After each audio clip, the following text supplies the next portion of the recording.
Good morning बेटा। Good morning Nikita. Good morning Anjali.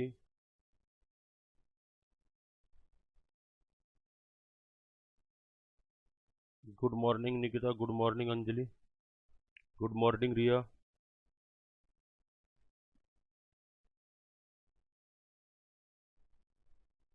मैं अच्छा हूँ बेटा, आप कैसे हो सारे बच्चे?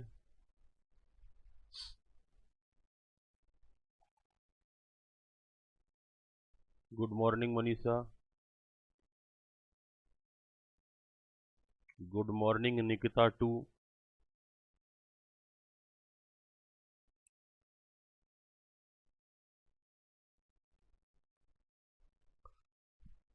चलो बेटा,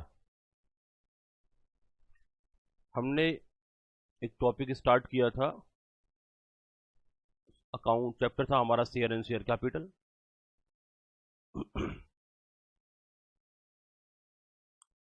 हमने एक चैप्टर स्टार्ट किया था,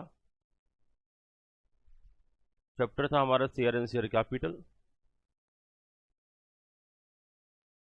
ये सिस्टम बेटा ठीक रहेगा, जब भी आपका कोई क्वेरी रहा करे @ निकिता 1 निकिता 2 लगा दिया करो।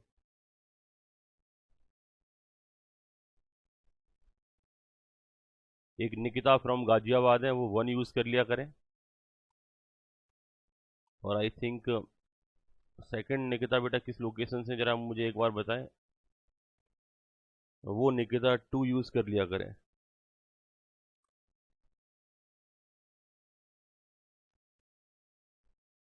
प्रिया, गुड मॉर्निंग बेटा। तो लास्ट क्लास के टॉपिक को हम कंटिन्यू करेंगे। लास्ट क्लास के टॉपिक को हम कंटिन्यू करेंगे। गुड मॉर्निंग डिंकी और बाकी सारे अपकमिंग बच्चों को एडवांस में गुड मॉर्निंग। अब हम अपने टॉपिक की शुरुआत कर लेते हैं। यहाँ पर हमने लास्ट क्लास में जो बात किया था वो एक एग्जाम्पल कवर कर रहे थे सर एशिया हरियाणा से। गुड बेटा, आपका सेकंड लकी नंबर है, तो देखो सेकंड नंबर आपको मिल चुका है यहाँ पर। और आई थिंक अब आप बहुत अच्छा करने वाले हो आगे सीएस प्रोफेशन में। चलो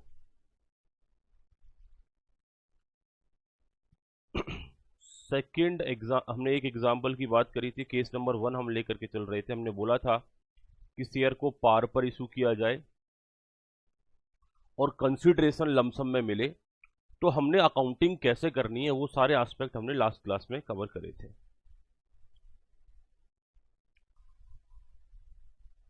अभी हम अगले एग्जाम्पल की तरफ चलेंगे। नेक्स्ट एग्जाम्पल नोट करें सारे बच्चे। केस नंबर 1 हमने बना लिया था, share issued at par and consideration received in lump sum. Par पर शेयर इशू किया, मतलब जितने का शेयर था उतने में इशू किया। और अब हम अगला जो केस बनाएंगे, case number 2, share issued at premium. Case number 2, share issued at premium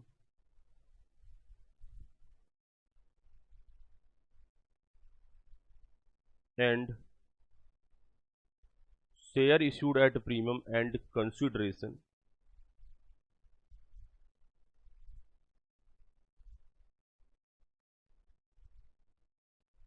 received in lump sum। Consideration lump sum में रिसीव हुआ, मतलब एक साथ रिसीव हुआ, लेकिन शेयर कैसे इशू किए जा रहे हैं? प्रीमियम पर इशू किए जा रहे हैं। इसका एक एग्जांपल लेके चलेंगे।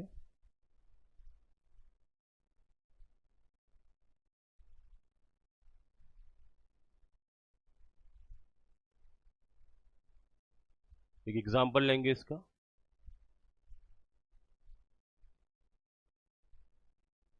Ram limited issue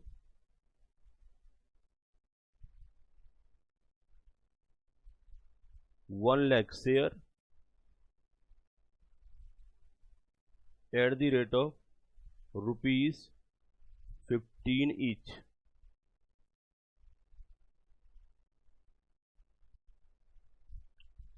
face value of share ₹10 each. Consideration received, good morning बेटा, गुड मॉर्निंग सारे बच्चों। Consideration received, consideration received in lump sum, generalize the transaction.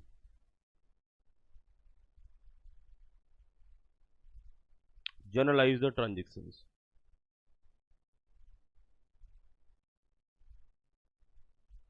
Generalize the transactions, ये एग्जाम्पल हमने करना है।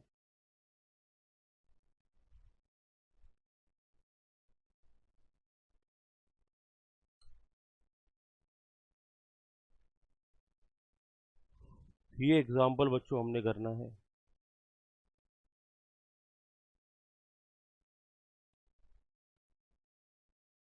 चलो इसका सॉल्यूशन बनाते हैं।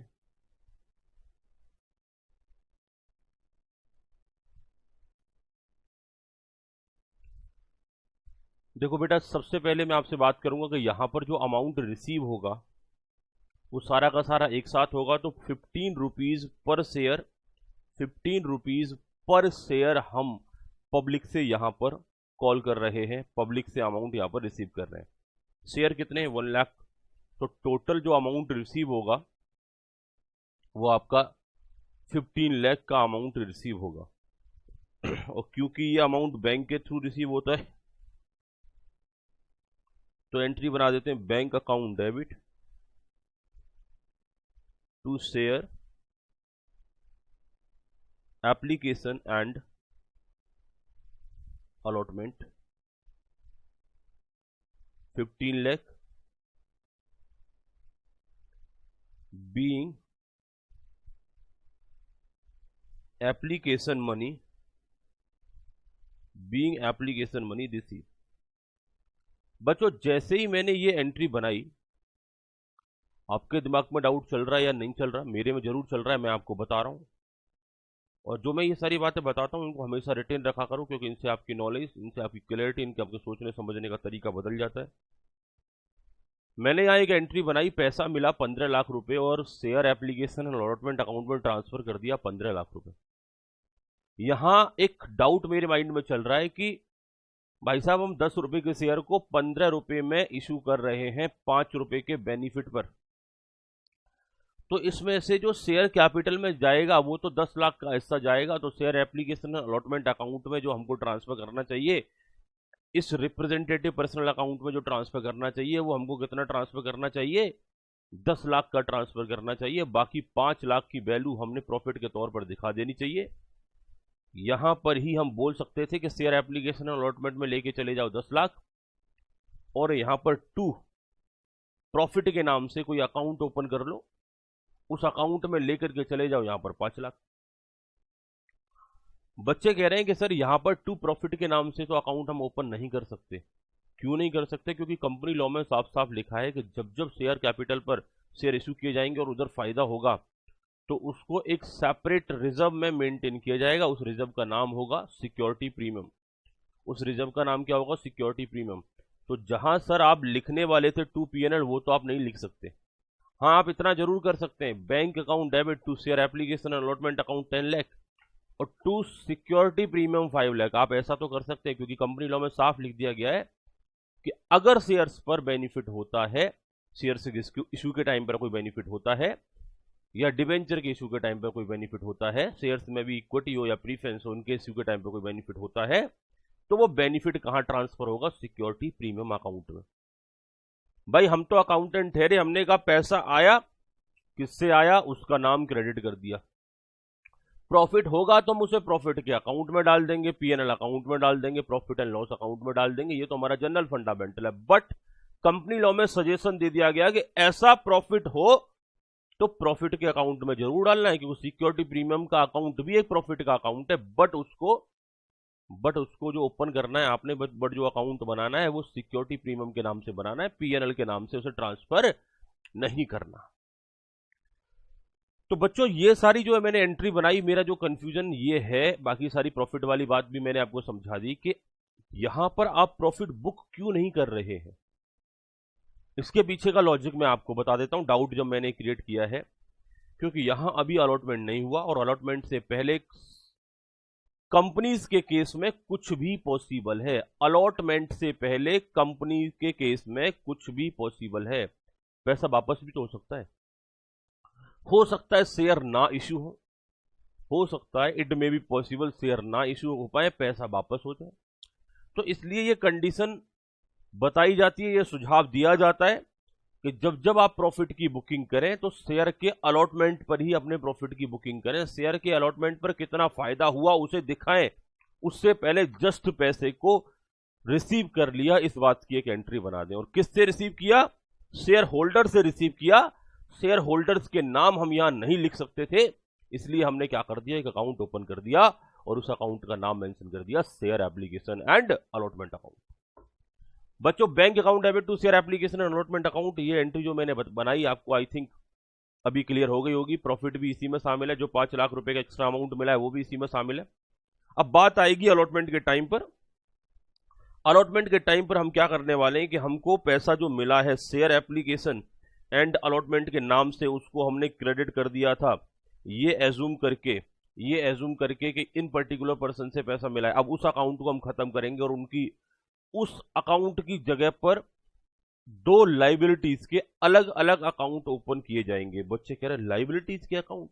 यस, प्रॉफिट भी अपने आप में एक लाइबिलिटी होता है टेक्निकली देखा जाए, क्योंकि प्रॉफिट रिप्रेजेंट करता है ओनर्स को, और जो पैसा ओनर्स को रिप्रेजेंट करता है वो कभी ना कभी तो उनको वापस करना पड़ता है, किसी न किसी फॉर्म में वापस करना पड़ता है। तो इन दैट पर्टिकुलर केस हम कह सकते हैं वो भी टेक्निकली आगे जाकर के लाइबिलिटी ही बन जाता है। तो शेयर एप्लीकेशन अलॉटमेंट अकाउंट जो एक लाइबिलिटी का अकाउंट था, उसे खत्म करने के लिए हम क्या करेंगे, डेबिट करेंगे और यहां पर एक अनदर लाइबिलिटी का अकाउंट ओपन करेंगे, share capital account. Share capital account. बच्चे कह रहे ठीक है सर, समझ में आ गया। 10 लाख रुपए से आप शेयर कैपिटल अकाउंट ओपन कर दो। 10 लाख से क्यों? क्योंकि शेयर 10 रुपए वाले थे, 1 लाख शेयर थे, 10 लाख की कैपिटल इशू करी, इत्तेफाक से 10 लाख के शेयर दिए, बट पैसा लिया 15 लाख, 5 लाख रुपए का प्रॉफिट। मन कर रहा है कि यहां पीएनएल लिख दूं, पर बच्चे कह रहे हैं कंपनी लॉ में लिखा है पीएनएल नहीं security premium, security premium mention करना पड़ेगा सर। मैंने कहा ये लो बच्चों, बीइंग शेयर्स अलॉटेड। चलो जी बताइए, किसी भी बच्चे को जो मैंने आपको सुझाव दिए, जो मैंने आपको नए लॉजिक बताए, क्या इस टाइप के किसी लॉजिक में या कोई एंट्री में तो मुझे नहीं लगता कोई प्रॉब्लम होगी, क्योंकि आप 11th-12th क्लास में ये एंट्री ऐसी रटी हुई होती है कि आप बिना किसी लॉजिक के भी इन एंट्रीज को बना देते हो।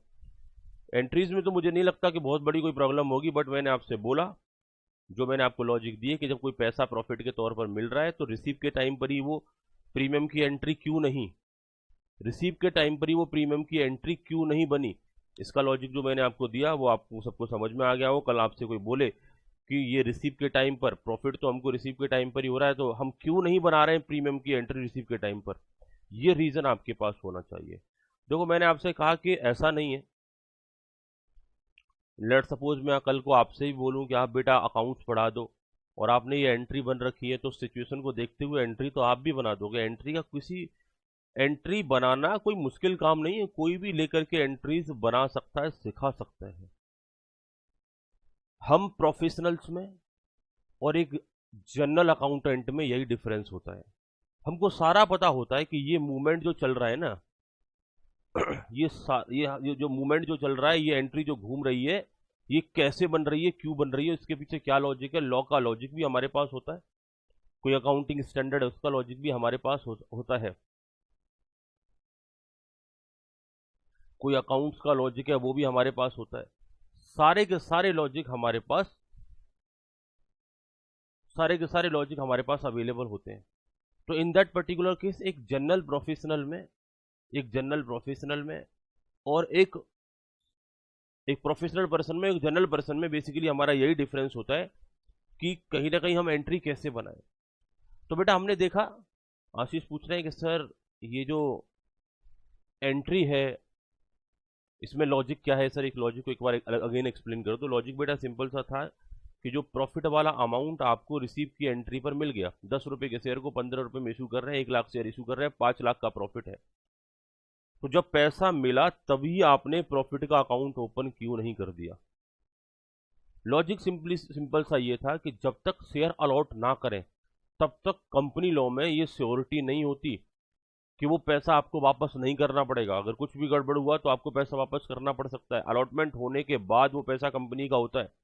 उससे पहले अगर अलॉटमेंट की रिक्वायरमेंट पूरी नहीं हुई तो सारा का सारा एप्लीकेशन मनी रिफंड कर देना होता है, वापस कर देना होता है। तो जो पैसा आपका है नहीं उसके लिए आप प्रीमियम का अकाउंट रिसीव की एंट्री पर अभी नहीं ओपन कर सकते।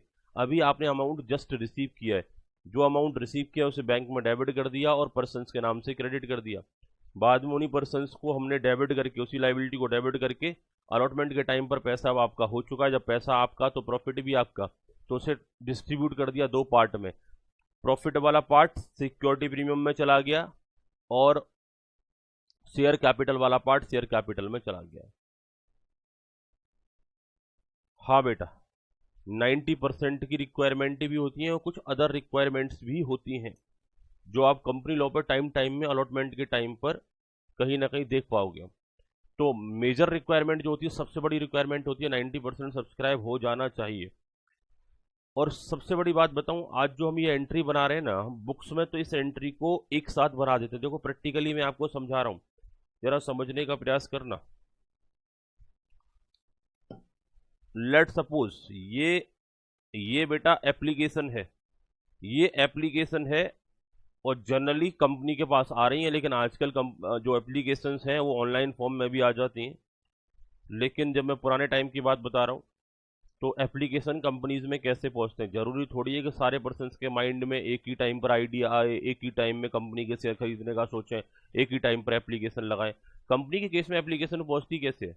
जैसे पर्टिकुलर टाइम लिमिट होती है, इस टाइम से लेकर इस टाइम तक हमारे पास पैसा आ जाना चाहिए। तो कंपनी के पास एक एप्लीकेशन आया, अब ये जो पैसा आया कि जितने भी शेयर्स के लिए आया, क्या इसकी एंट्री बननी चाहिए नहीं बननी चाहिए? इसकी एंट्री क्या बनेगी? Bank account debit to share application allotment account. जब उस एंट्री को बना रहे हैं तो मालूम नहीं है कि 90% सब्सक्राइब होगा या नहीं होगा। फिर दूसरी अमाउंट आया, फिर उसका सेम एंट्री बनेगा bank account debit to share application allotment account, तभी भी नहीं मालूम कि 90% सब्सक्राइब होगा या नहीं होगा। फिर तीसरा पैसा आया, तीसरी एप्लीकेशन आ गई, उसके साथ भी कुछ शेयर्स का पैसा था, फिर एक एंट्री बना दी bank account debit to share application allotment account. भाई साहब जब पैसा मिलता है तो एक साथ कई बार नहीं मिलता, और एक साथ सारा का सारा पैसा नहीं मिलता तो एंट्री बनाते टाइम पर हमें कंफर्म भी नहीं होता कि 90% सब्सक्राइब होगा भी या नहीं होगा। यही एक रीजन है कि जब हमको पैसा मिलता है तो हम सिंपली एंट्री बनाते हैं, हम सोचते ही नहीं है कि अलॉटमेंट हो पाएगा या नहीं हो पाएगा। जब हमको लगता है कि सारा पैसा रिसीव हो गया, 90% से ऊपर हो गया, बाकी सारी रिक्वायरमेंट को पूरा करते हुए हम अलॉटमेंट कर देते हैं। और जब अलॉटमेंट करते हैं तब बोलते हैं पैसा हमारा और ये प्रॉफिट हमारा, और तभी हम ये डिस्ट्रीब्यूशन कर रहे होते हैं। चलो आगे बढ़ते हैं बेटा। लॉजिक मैंने आपको समझा दिया कि आम प्रोफेशनल, एक आम जिंदगी और मेंटोस जिंदगी, दोनों में क्या फ़र्क है। तो आपकी वो कौन सी मेंटोस ही है, कोई और जिंदगी होती है? आई थिंक मुझे वो जो एक मैंने सुना हुआ है, आई थिंक एक ऐड आता है मेंटो प्लस या ऐसे करके कुछ आता है। ये है आम जिंदगी और ये है मेंटो प्लस जिंदगी, दिमाग की बत्ती जला दे। तो बेटा ये आपकी ज़िंदगी जो है आम जिंदगी नहीं है, आप आम पर्सन नहीं हो। ये एंट्रीज को तो कोई भी बना देता है। जो मैं आपको सिखा रहा हूँ ये ऑलरेडी आपको आती है, आपको किसी ने रटा रखी है कि बेटा जब भी ऐसा पैसा रिसीव हो ये करेंगे, और जब आप पैसा आपका अलॉटमेंट होगा तो ये एंट्री बनाएंगे। तो ये सारी चीज़ें तो आपको किसी ने रटा रखी होंगी, बट मैं आपसे कह रहा हूँ कि अभी जो आपको सारी चीज़ें सीखनी है वो लॉजिकली सीखनी है। उसमें आपका जब एंट्री बना रहे हो तो उसके पीछे कोई डाउट नहीं होना चाहिए। चलो आगे बढ़ते हैं। एग्जाम्पल की मैंने आपसे बात कर ली, अब एक एग्जाम्पल आप भी करके बता दो मुझे, जल्दी से एक एग्जाम्पल और नोट करो।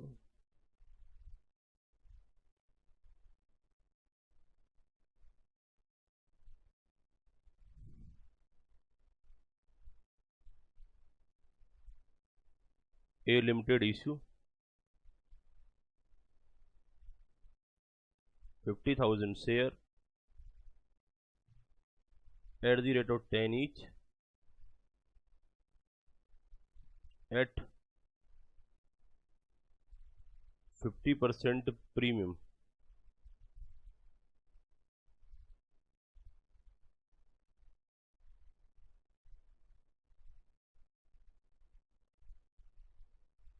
amount received in lump sum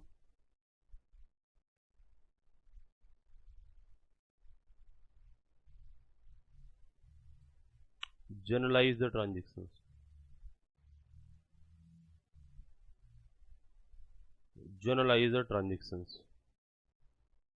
चलो जी सॉल्यूशन करके बताइए बेटा इसका सॉल्यूशन करके बताइए बच्चों इसका सारे के सारे बच्चे जल्दी से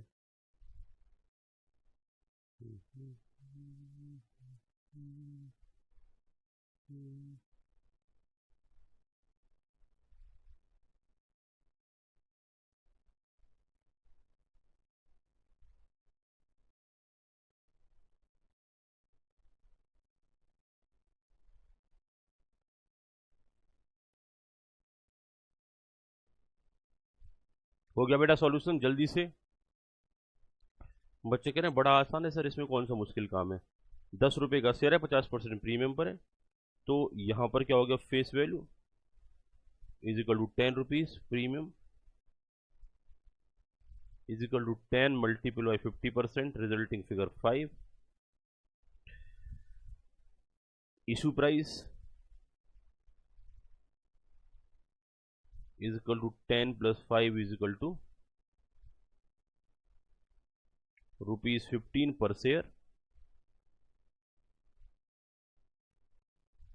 तो अमाउंट जो एंट्री यहां पर हमारी बनेगी अब देखो जैसे ये क्वेश्चन मैंने आपको नोट कराया एग्जामिनेशन में आपको एक इस टाइप का क्वेश्चन देख करके जरूरी नहीं एंट्री पूछ के आपसे बोले आपसे ये भी बोल सकता है कि what is the premium amount in this given question तो प्रीमियम अमाउंट अगर आपसे पूछा तो दैट मीन्स आपको बताना पड़ेगा 5 रुपीज़ पर शेयर मल्टीपल बाई 50,000 कैलकुलेट करके अमाउंट में बता सकते हो और प्रीमियम अमाउंट पर शेयर भी पूछ सकता है आपसे तो प्रीमियम अमाउंट पर शेयर आपसे पूछेगा तो वहां पर आप 5 रुपीज़ वहां पर आंसर टिक करोगे तो ये क्वेश्चन जब आपसे पूछा जाएगा तो इसमें क्या डेबिट होगा क्या क्रेडिट होगा प्रीमियम में कितना जाएगा शेयर कैपिटल में कितना जाएगा ये इस टाइप से यहाँ पर क्वेश्चन एग्जामिनेशन में आपका बन सकता है तो बच्चों ये सारी बातें भी आपने ध्यान रखनी है जब जब हम एमसीक्यू क्वेश्चन सॉल्व करते हैं तो उस दौरान इस टाइप का क्वेश्चन भी आपको आ सकता है एग्जाम्पल के तौर पर हमने ये रखा फिर नेक्स्ट चलेंगे सॉल्यूशन की बात कर रहे हैं हम इसकी एंट्री बनाएंगे पैसा जो रिसीव होगा वो होगा bank account debit to share application and allotment बच्चे बोल रहे हैं इस टेम्परेरी अकाउंट का नाम हम शेयर एप्लीकेशन रख लें तो कोई दिक्कत है क्या मैंने कहा बेटा कोई दिक्कत नहीं रख सकते हो इसमें भी कोई समस्या वाली बात नहीं है तो ये जो हमारा अमाउंट रिसीव होगा 7,50,000 being application money received okay बच्चे बोल रहे हैं ठीक है सर ये तो समझ में आ गया अब ये जो पैसा है कहाँ लेके जाएंगे share application and allotment account debit इसे हम कहाँ ट्रांसफर कर देंगे शेयर कैपिटल में मैंने कहा ठीक है बेटा बहुत सही किया आपने और इसके बाद इसे सिक्योरिटी प्रीमियम में तो यहाँ पर जो अमाउंट ट्रांसफर करोगे वो 2,50,000 जाएगा सिक्योरिटी प्रीमियम में और ये 5 लाख जाएगा शेयर कैपिटल में और बैलेंस टोटल बन जाएगा ये 7,50,000 being share allotted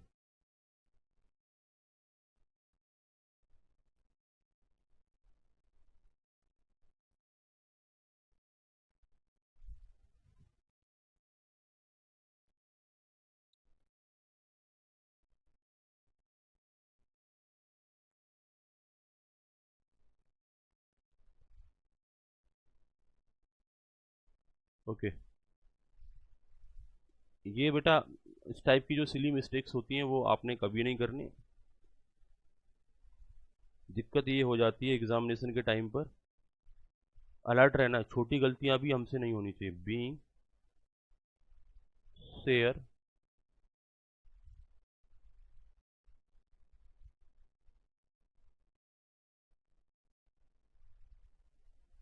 share application allotment account को हमने डेबिट कर दिया, शेयर कैपिटल को हमने क्रेडिट कर दिया, प्रीमियम को क्रेडिट कर दिया, being shares allotted.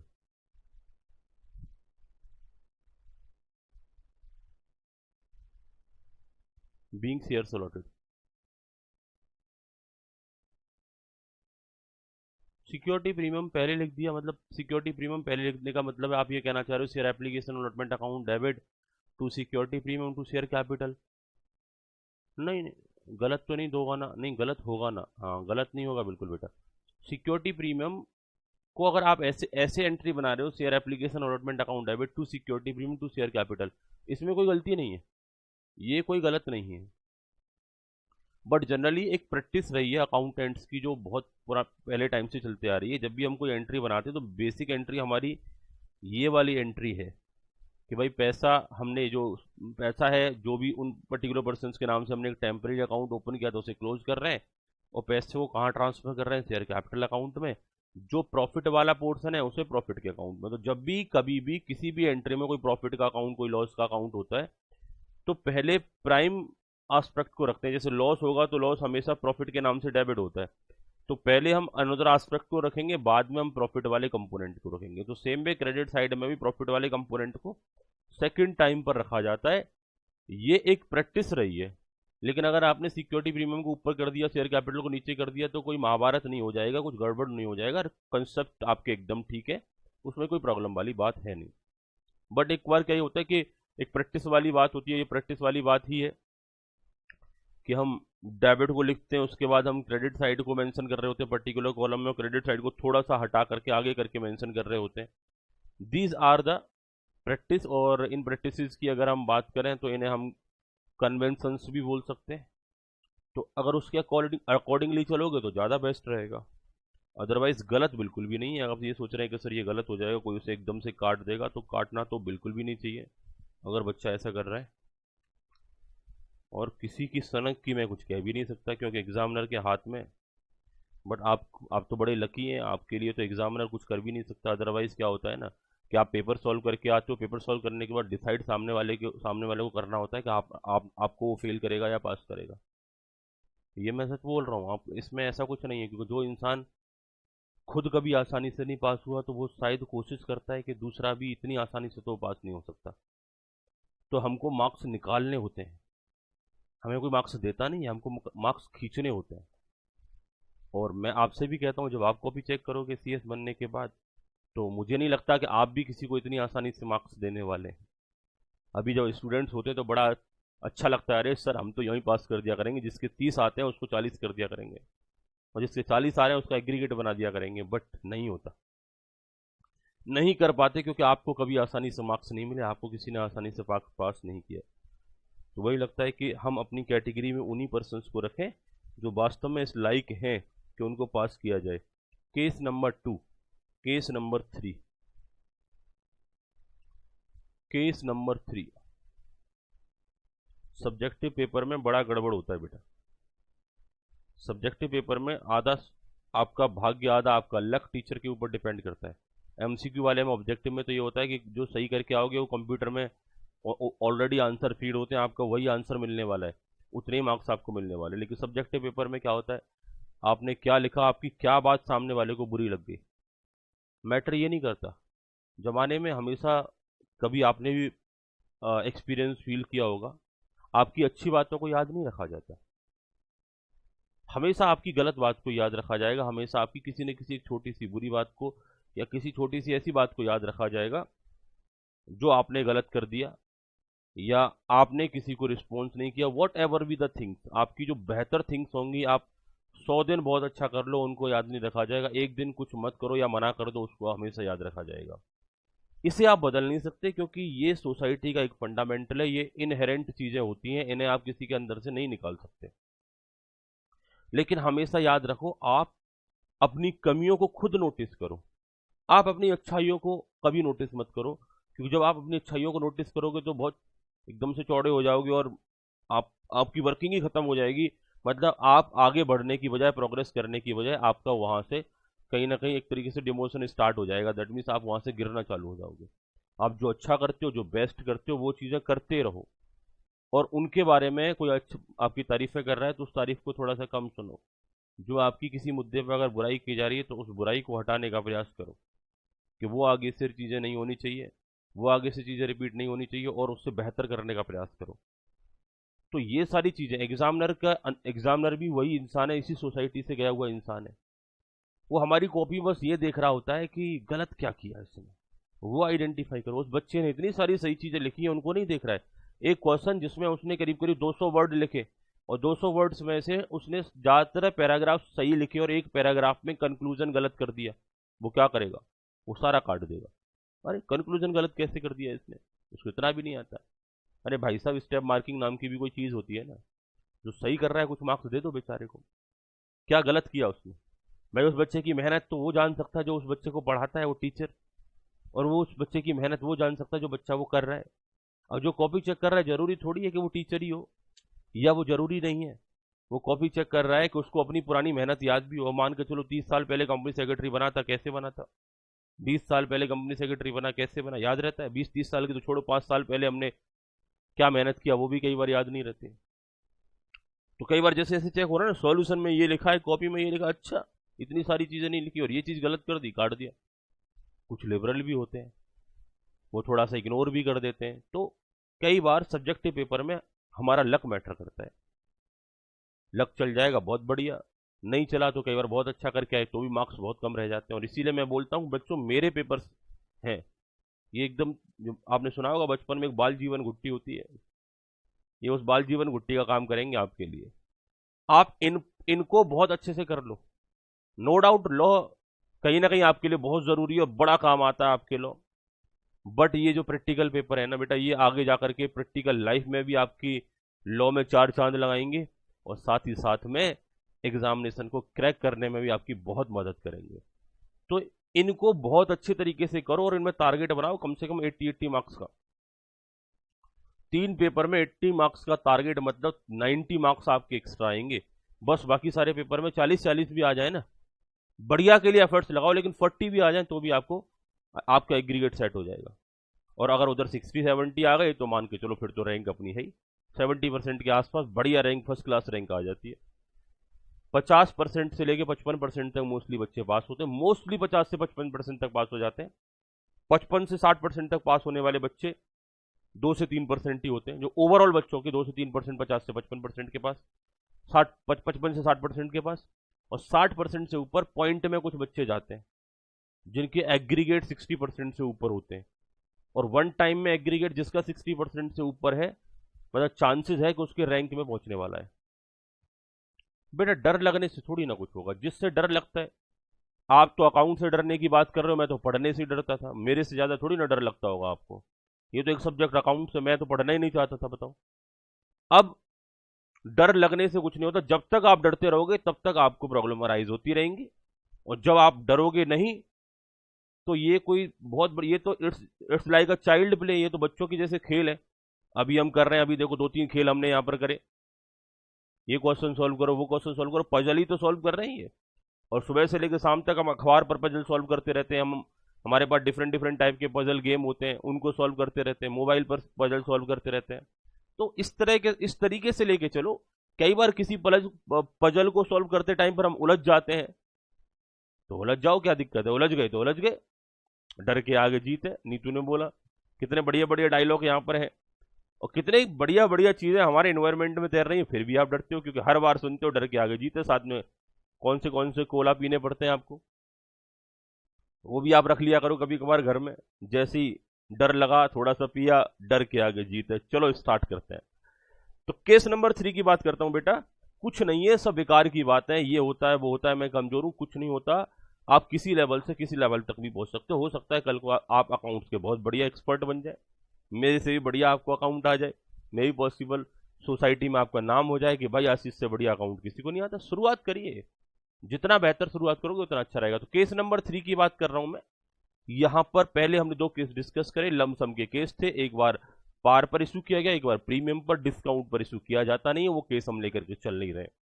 Normal cases में डिस्काउंट पे कोई शेयर इशू नहीं किया जाता, तो हम डिस्काउंट का केस यहाँ कवर नहीं कर रहे हैं। इसो वगैरह के केसेस को हम अलग से कवर करते हैं, तो वहां पर उस एस्पेक्ट को कवर कर लेंगे। तो केस नंबर 1 और केस नंबर 2 दोनों केस बहुत ही सिंपल केस है। ये आपकी कहीं ना कहीं एक गलत अप्रोच है बेटा। आपकी ये जो अप्रोच है इसे चेंज करो। मैं ये नहीं कहता हूं टीचर्स का रिस्पेक्ट करो, वो एक अलग बात है, लेकिन हम किससे आगे जा सकते हैं, किससे आगे नहीं जा सकते, ये आपने कभी फील नहीं करना चाहिए।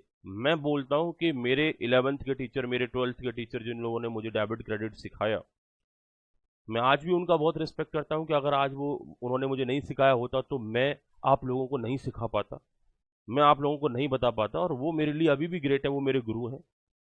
बट अगर हम बात करें कि जरूरी नहीं है कि वो मेरे लिए ग्रेट है, वो सोसाइटी के लिए भी ग्रेट बने रहे। अगर वो मेरे लिए ग्रेट है मैं मानता हूं, क्योंकि मुझे सारा एजुकेशन उनसे मिला, लेकिन संभव सी बात यह है कि जो काम मैं कर रहा हूं अभी आज के डेट में वो नहीं कर पा रहे हैं।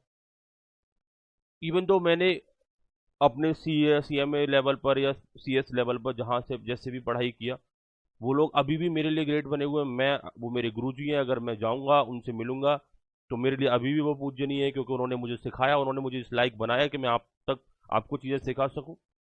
बट सिंपल सी बात यह है कि आज जो मैं कर पा रहा हूं शायद वो नहीं कर पा रहे हैं। आज कोविड के टाइम पर मैं आपको घर बैठे एजुकेशन दे पा रहा हूं, लेकिन जिन जिन से मैंने पढ़ा वो आज भी क्लासरूम इन्वायरमेंट में ही पढ़ा रहे हैं। वो कहीं पर भी किसी भी तरीके से किसी को एजुकेट नहीं कर पा रहे हैं। तो देखो बेटा, फैक्ट होता है, लाइफ होती है, आप में से कितने सारे बच्चे कितने बड़े कॉर्पोरेट प्लेयर बन जाएंगे कुछ नहीं कहा जा सकता। कौन क्या करेगा वो लाइफ आपके ऊपर डिपेंड करेगी, आपके ऊपर चलेगी, आपकी अप्रोच पर चलेगी, आपके माइंडसेट पर चलेगी, आपके सोचने समझने के तरीके पर चलेगी।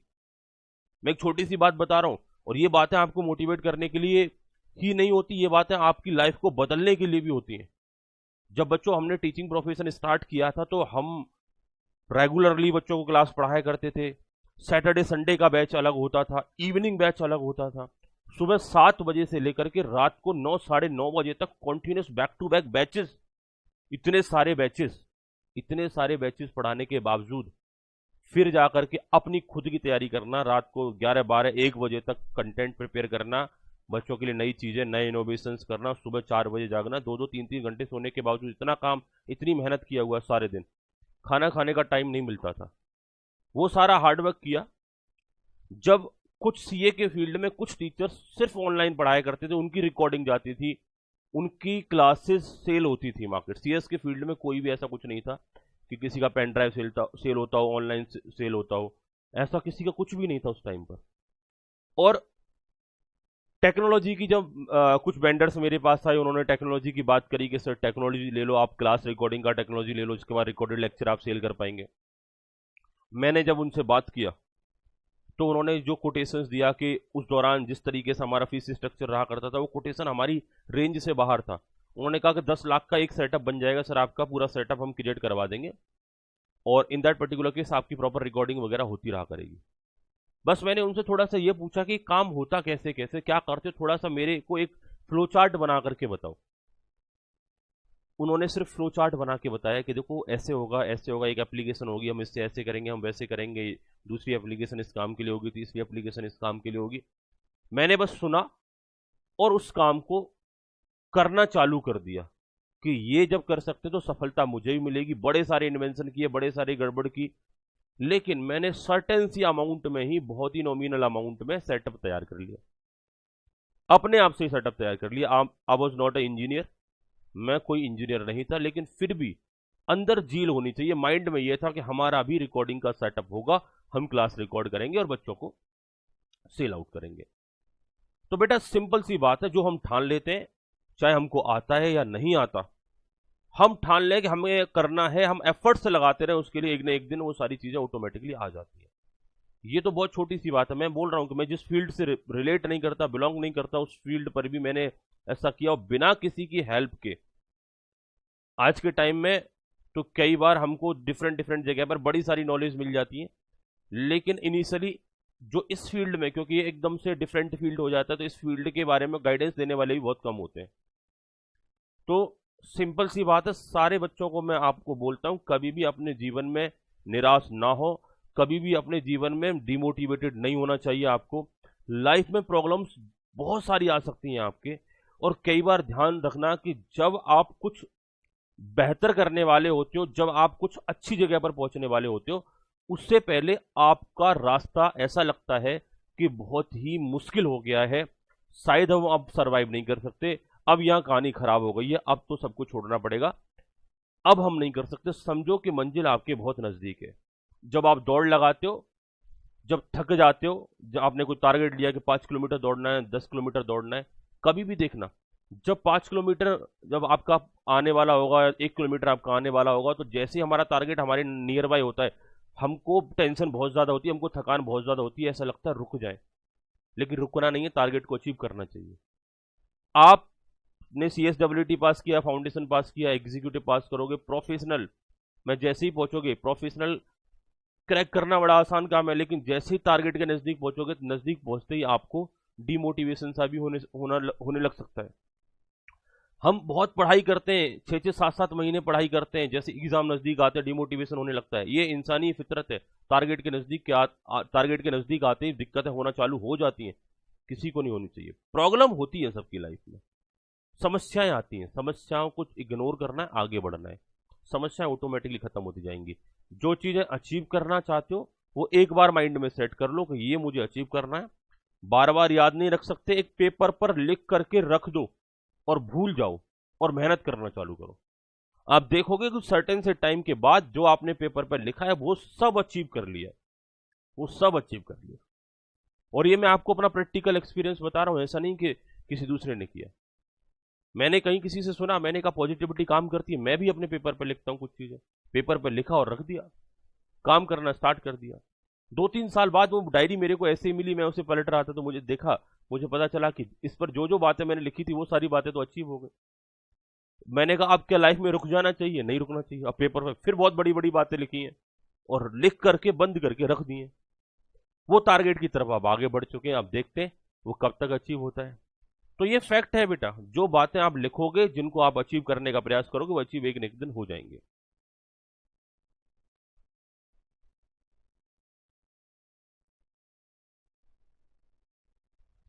ओके बेटा, चलो बेटा आगे बढ़ते हैं बेटा। केस नंबर 3 की मैं बात कर रहा हूं। बहुत सारी बातें मैंने आपको बताई, इन्हें फॉलो जरूर करना, आपको बहुत बेनिफिट होगा। केस नंबर 1 और केस नंबर 2 की मैंने बात करी। मैं आप यहां पर एक बात आपको बताना चाहता था, आपने शायद 11th-12th क्लास में सीखा होगा, 11th-12th क्लास में सीखा होगा। केस नंबर 3 को मैं यहाँ पर डिलीट कर रहा हूँ थोड़ी देर के लिए, क्योंकि मुझे कुछ ऐसी बातें बतानी है जो 11th-12th क्लास में आपने कुछ एस्पेक्ट सुने होंगे। फॉर फीचर, री इशू,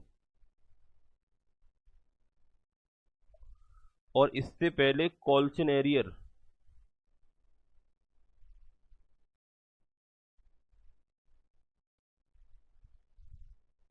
बच्चे कह रहे हैं सर, हाँ जी सुने हैं। कॉल्चन एरियर का मतलब होता है कि सर जो पैसा हम मांगना चाहते थे वो नहीं मिला, उसके बाद हम नाराज हो गए, हम गुस्सा हो गए, हमने शेयर्स को फॉरफिट कर लिया, फॉरफीचर कर लिया, और फिर उन्हीं शेयर्स को लेकर के किसी दूसरे को बेच दिया। दैट इज नोन एज री इशू। मैं आप सबसे पूछना चाहता हूं, पहले दो केसेस में भी तो ये सारी चीजें हो सकती हैं। कॉल सिनेरियर हो सकता है, फॉर फीचर हो सकता है, री इशू हो सकता है। क्या पहले दो केसेस में ये सारी चीजें हो सकती हैं? फर्स्ट 2 केसेस में क्या ये सारी बातें हो सकती हैं? जल्दी से बताओ, जल्दी से बताइए मेरे प्यारे बच्चों, क्या फर्स्ट 2 केसेस में ये सारी बातें हो सकती हैं? For features and re issue की बात कर रहा हूं, for feature and re issue की बात कर रहा हूं। क्या फर्स्ट 2 केसेस में ये सारी बातें हो सकती हैं? बच्चे बोल रहे नहीं हो सकती। क्यों नहीं हो सकती? कॉल सिनेरियर, फॉर फीचर और री इशू, क्योंकि सर लमसम में अमाउंट पहले ही रिसीव हो चुका, उसके बाद हमने शेयर इशू किए, ये झगड़ा तो तब होता है जब इंस्टॉलमेंट में पैसा मिले, एक इंस्टॉलमेंट मिल जाए और फिर आगे के इंस्टॉलमेंट ना मिले। ये झगड़ा, ये परेशानी तब होती है जब इंस्टॉलमेंट में पैसा मिल जाए और कुछ इंस्टॉलमेंट मिल जाए और आगे की इंस्टॉलमेंट ना मिले। तो हमने बात किया बच्चों calls in arrear, for feature, री इशू, ये सारे सर्कमस्टांसेस भी हमें देखने को मिल सकते हैं, बट ये मिलेंगे अगले केसेस में। अब जो पहले दो केसेस थे इनमें इनके बारे में नहीं सोचना, क्योंकि पैसा आपको फर्स्ट इंस्टॉलमेंट में ही मिल जाता है। सारा पैसा मिल गया तो फिर कस्टमर की साइड से, शेयर होल्डर की साइड से कोई डिफॉल्ट होने का चांस ही नहीं है। जब डिफॉल्ट होने का चांस नहीं है तो फिर ये एंट्री क्यों बनाएंगे। लेकिन अब जो अगले केसेस हैं उनमें ऐसा कुछ हो सकता है।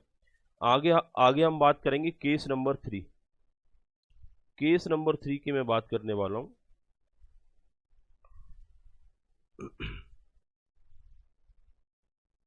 Share issued at par and amount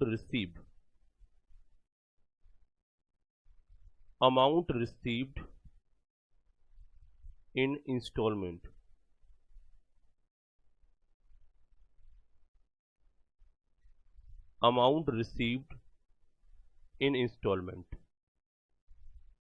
share issued at par and amount received in installment। अब यहां पर हम क्या करेंगे, सिचुएशंस बना लेंगे। Situation number 1, situation number 2, situation number 3।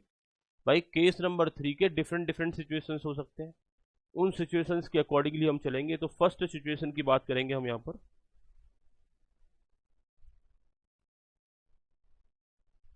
Situation number 1, case number 3 का सिचुएशन नंबर 1 क्या कहता है आपसे, नो डिफॉल्ट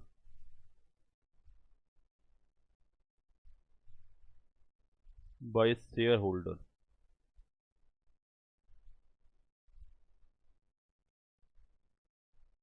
कोई किसी प्रकार का डिफॉल्ट हमें शेयर होल्डर की तरफ से नहीं देखने को मिला। मतलब जो पैसा था वो सारा का सारा पैसा जैसे हमारे शेड्यूल्स में फिक्स हुआ, जब जब पैसा हमने मांगा तब तब पैसा हमको मिल गया।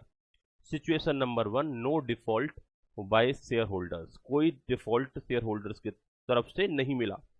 यहां एक एग्जाम्पल नोट करो और एग्जाम्पल के अकॉर्डिंगली फिर हम आगे क्वेश्चन करेंगे।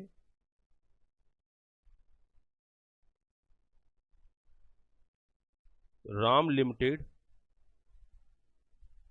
Issue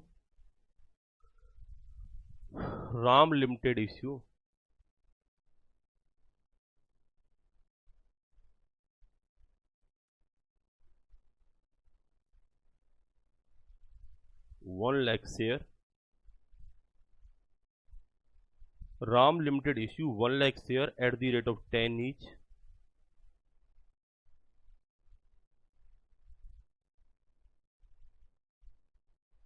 Face value rupees 10 each। Amount received as under। Amount received as under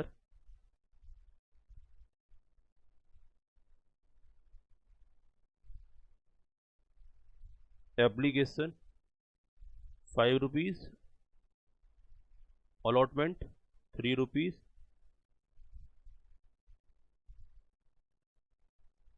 first call 2 rupees। Generalize the transaction।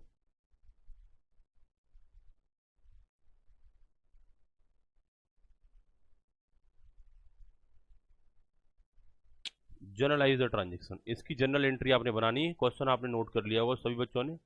Ram limited ने इशू किए 1 lakh share at the rate of ₹10 each. Face value हमारा 10 each था। Amount received as under allotment 5, application 5, allotment 3, first call 2 और generalise the transaction. चलो बच्चों, यहाँ तक किसी बच्चे को मुझे नहीं लगता कोई प्रॉब्लम होगा। फटाफट से एग्जाम्पल नोट हो गया होगा अभी सभी आप सभी का, और हम आगे बढ़ते हैं, इसे सॉल्व करने का प्रयास करते हैं। यहां पर पैसा एक साथ नहीं मिला। जब पैसा एक साथ नहीं मिलता तो फिर जितना मिलता है उतने पैसे को रिसीव में दिखाएंगे, उसके अकॉर्डिंगली आगे फर्दर अकाउंटिंग करेंगे। तो सबसे पहले हम बात करें सॉल्यूशन के दौरान, शेयर कितने बच्चों, 1 लाख शेयर है। 1 लाख नंबर से शेयर्स के, जो एप्लीकेशन पर आपको अमाउंट मिला है वो 1 lakh multiple by 5 is equal to 5 lakh, और जो अलॉटमेंट पर पैसा मिल रहा है वो 1 lakh multiply 3 is equal to 3 lakh, और जो पैसा फर्स्ट कॉल पर आपको मिल रहा है वो मिल रहा है 1 lakh, multiply 2 is equal to 2 lakh. 1 lakh multiply 2 is equal to 2 lakh. तो टोटल पैसा जो हमको मिल रहा है वो इस तरीके से हमको मिल रहा है। हमने उसका एक स्टेटमेंट टाइप का बना दिया, एक चार्ट टाइप का बना दिया, और आगे हम बढ़ते हैं, इसको सॉल्व करते हैं, इसकी जनरल एंट्री बनाते हैं। तो सबसे पहले जो एप्लीकेशन का पैसा मिलेगा, यही सारी बातें हमने यहाँ पर एग्जाम्पल में नोट करी थी। 1 लाख शेयर है, कुछ कुछ इस तरीके से हमें पैसा मिल रहा है, ये बातें हमने यहाँ पर नोट डाउन कर रखी है। जनरल एंट्री इसकी पास करनी है, और जनरल एंट्री जब पास करनी है तो हमने उसका अमाउंट कब कब कैसे कैसे मिलेगा वो सारा हमने यहाँ नोट डाउन किया। तो सबसे पहले हमको मिलेगा एप्लीकेशन का पैसा। एप्लीकेशन का जब पैसा मिलेगा तो एंट्री बनाएंगे bank account debit, bank account debit, क्योंकि share application and allotment account दोनों अलग अलग हैं यहाँ पर। तो bank account debit to share application account,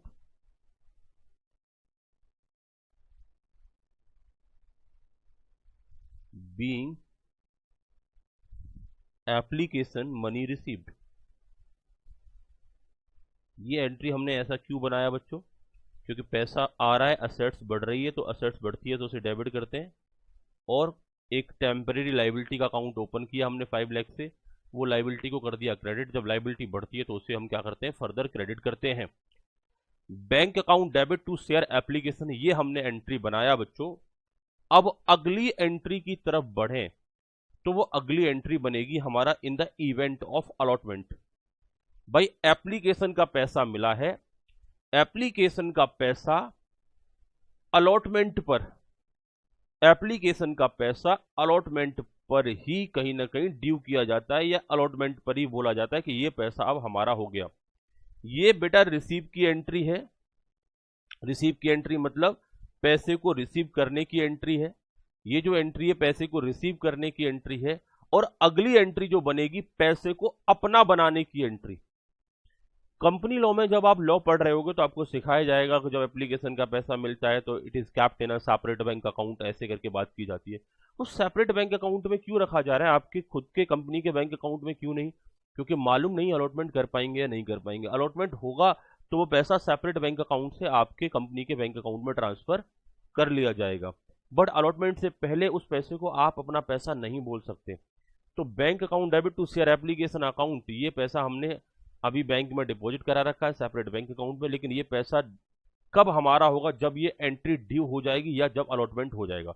तो जब अलॉटमेंट होता है, in the event of allotment, दो एंट्री एक साथ जनरली बन जाती है। वो दो एंट्री कौन सी एक साथ बनती है? एक तो एप्लीकेशन के पैसे को अपना बनाने की एंट्री, इस 5 लाख को हमने अपना बनाने की कसम खाई है, खाई है, खाई है, लेकिन कब खाई है? जब हमारा अलॉटमेंट होगा तब, उससे पहले नहीं कर सकते इसे अपना। तो सिंपल सी बात है, अलॉटमेंट होगा तो ये पैसा फिर हमारा हो जाएगा, उस दौरान हम इसे ड्यू कर लेंगे।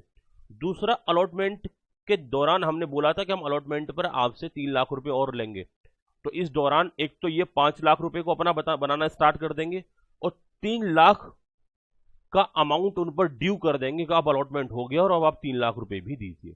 ड्यू करना का मतलब हम अपने शेयर होल्डर्स को अपने डेटर बना लेंगे और उनसे बोलेंगे कि अब आपकी ऑब्लिगेशन है, आपको अलॉटमेंट का पैसा 3 लाख भी देना है। तो अलॉटमेंट के इवेंट में दो काम एक साथ होंगे, एप्लीकेशन के पैसे को भी ड्यू कर लेंगे और अलॉटमेंट के पैसे को भी ड्यू कर लेंगे। एप्लीकेशन का पैसा पहले ही रिसीव हो चुका है, ड्यू बाद में होगा, तो हिसाब सेटलमेंट। सिंपल सी बात है, मैंने आपको कहा कि बेटा आपको 10,000 रुपए देने, लेकिन आपने पहले से ही दे रखे।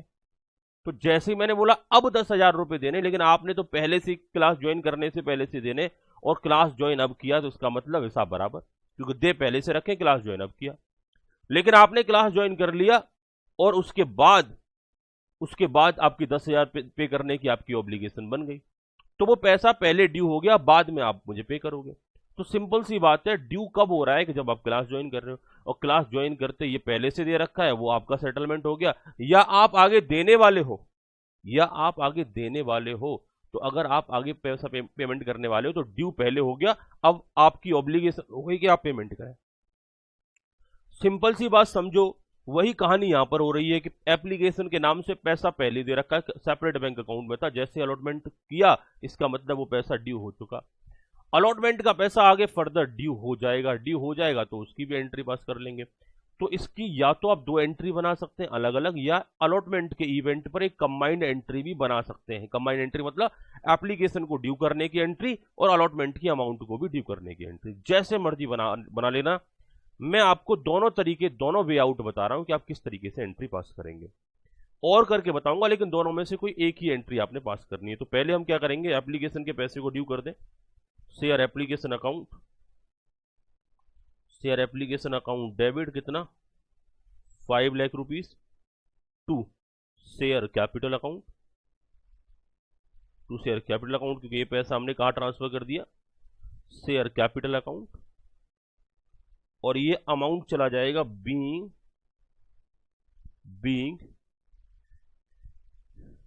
Application money due on allotment, being application money due on allotment, यानी एप्लीकेशन के पैसे को हमने अलॉटमेंट पर ड्यू कर दिया। Being application money due on allotment. चलो बच्चे कह रहे ठीक है सर, ये बात तो कहानी समझ में आ रही है, लेकिन जब हम अलॉटमेंट के पैसे को ड्यू करेंगे तो क्या एंट्री बनेगी? मैंने कहा बेटा तब भी ये एंट्री बनेगी, share allotment, share allotment account debit. Sir आप इस अकाउंट को डेबिट क्यों कर रहे हैं, ये लॉजिक बताइए। बेटा ये share allotment account temporary account है और पर्सनल अकाउंट है, और ये किसका पर्सनल अकाउंट है? शेयर होल्डर्स का ही पर्सनल अकाउंट है। हम उनसे बोल रहे हैं कि देखो हमने आपको डेबिट कर दिया, हमने आपको डेबिट कर दिया, मतलब आपको डेटर बना दिया, और आपको अब पेमेंट देना पड़ेगा। डेटर हम इन्हें टेक्निकली बोल नहीं सकते क्योंकि डेटर गुड्स के लिए होता है, लेकिन किसी भी पर्सन के अकाउंट को डेबिट कर देना मतलब उसके सिर पर ऑब्लिगेशन खड़ी कर देना कि अब आपने इसको पेमेंट करना पड़ेगा, तभी आपका बैलेंस क्रेडिट होकर खत्म होगा। तो शेयर अलॉटमेंट अकाउंट डेबिट कितने से डेबिट कर दिया? 3 लाख रुपए से डेबिट कर दिया। और इस दौरान क्रेडिट क्या करें कि सेम पर्सन को डेबिट किया जा रहा है तो उसी पर्सन को क्रेडिट कर दो। सेम पर्सन को डेबिट क्यों कर रहे हैं कि आपको पैसा देना पड़ेगा भाई साहब, वो क्रेडिट आपको क्यों कर रहे हैं कि जो पैसा देने वाले हो वो हमारे लिए लायबिलिटी बन जाएगी, हम फ्यूचर में उसे वापस करेंगे। तो एक असेट्स बढ़ रहा है आपका, दूसरी साइड में आपने एक लायबिलिटी बढ़ा दिया। Balance sheet still tallied, that means अगर हम बात करें, share allotment account debit to share capital account, to share capital account. और ये हम यहां पर कितने से क्रेडिट करने वाले हैं? 3 लाख से क्रेडिट करने वाले हैं। Being allotment money due. दो अलग अलग एंट्री बना दी। बेटा यहां तक सारे बच्चे मुझे बताओ कि आपको समझ में आया या नहीं आया। यहां तक आप सारे बच्चे मुझे बताइए कि आपको समझ में आया या फिर नहीं आया। बोलो बच्चों बोलो, क्लियर है बेटा यहां तक सारे बच्चों को?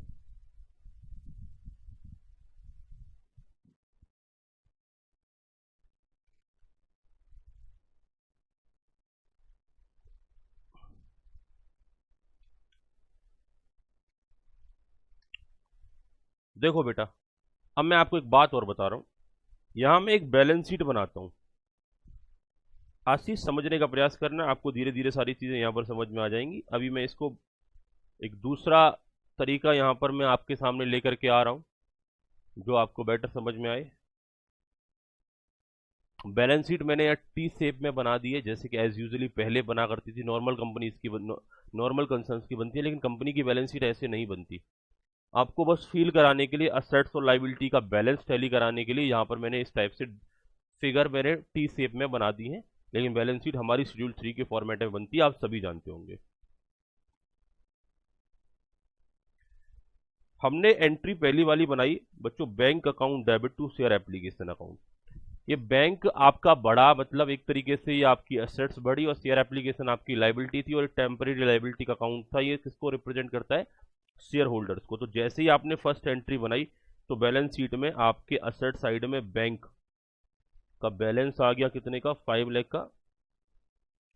और यहां पर शेयर एप्लीकेशन अकाउंट, क्योंकि एक लायबिलिटी, और लायबिलिटी किस साइड में आएगी? लायबिलिटी साइड में आएगी, क्योंकि बैलेंस शीट में ये एक तरीके से लायबिलिटी साइड होता है। शेड्यूल थर्ड में लायबिलिटी ऊपर होती है, असेट्स बॉटम साइड में होती है, और ये आपका एसेट साइड होगा। बात क्लियर? तो आपकी लाइबिलिटी भी बढ़ गई से on the other hand 5 lakh रुपए से। पहली एंट्री के बाद बैलेंस शीट की पोजीशन आपको कुछ इस टाइप से दिख रहा होगा। फील भी आपको होना चाहिए, तभी आपके लिए बेटर रहेगा। पहली एंट्री बनाई, आपको आई थिंक क्लियर हो गया होगा। दूसरी एंट्री, हमने पैसे को ड्यू किया।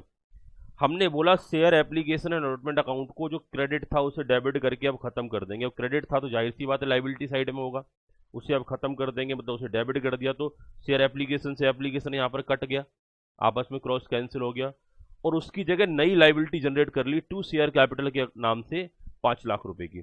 तो देखिए यहाँ पर बैलेंस शीट में असेट साइड में कोई चेंज नहीं होगा क्योंकि बैंक में कोई चेंज नहीं आया। ये जो शेयर एप्लीकेशन अकाउंट था, अब हमने इसको काट दिया, अब हमने इसको कट कर दिया। अब एक तरीके से मैंने इसे कट कर दिया तो मैं कट का निशान लगा देता हूं।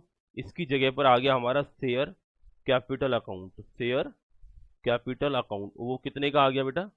5 लाख रुपए का। यानी कि सिंपल सी बात है कि सेकंड एंट्री का इंपैक्ट क्या पड़ा कि शेयर एप्लीकेशन अकाउंट खत्म हो गया, उसकी जगह पर शेयर कैपिटल अकाउंट आ गया।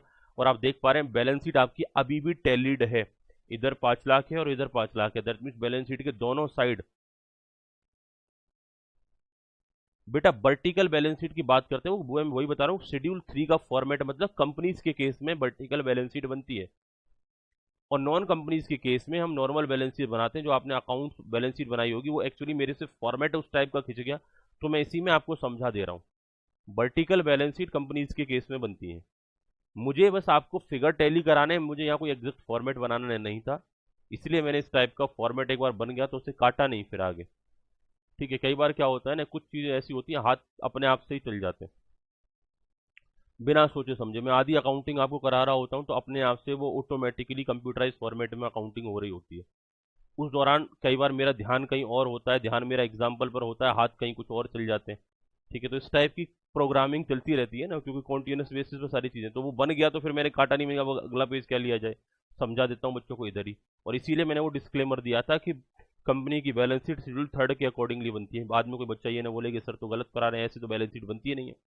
बात समझ रहे हो ना बच्चों? तो हमने बोला शेड्यूल 3 मतलब वर्टिकल फॉर्मेट रहता है। अगर हम इस टाइप से टेबुलर फॉर्म में बनाएंगे, टी शेप में बैलेंस शीट बनाएंगे, वो नॉन कॉर्पोरेट एंटिटीज, मतलब पार्टनरशिप की बैलेंस शीट बनानी है या हमको सोल प्रोप्राइटरशिप की बैलेंस शीट बनानी है तो हम ऐसे बना सकते हैं। बात वही है, उसमें क्या होता है कि ये लाइबिलिटी ऊपर चला जाता है, ये असेट्स नीचे आ जाता है। बस वहां पर हेड बनाते हैं, क्लासीफाई कर देते हैं कि ये वाला आइटम इस हेड में जाएगा।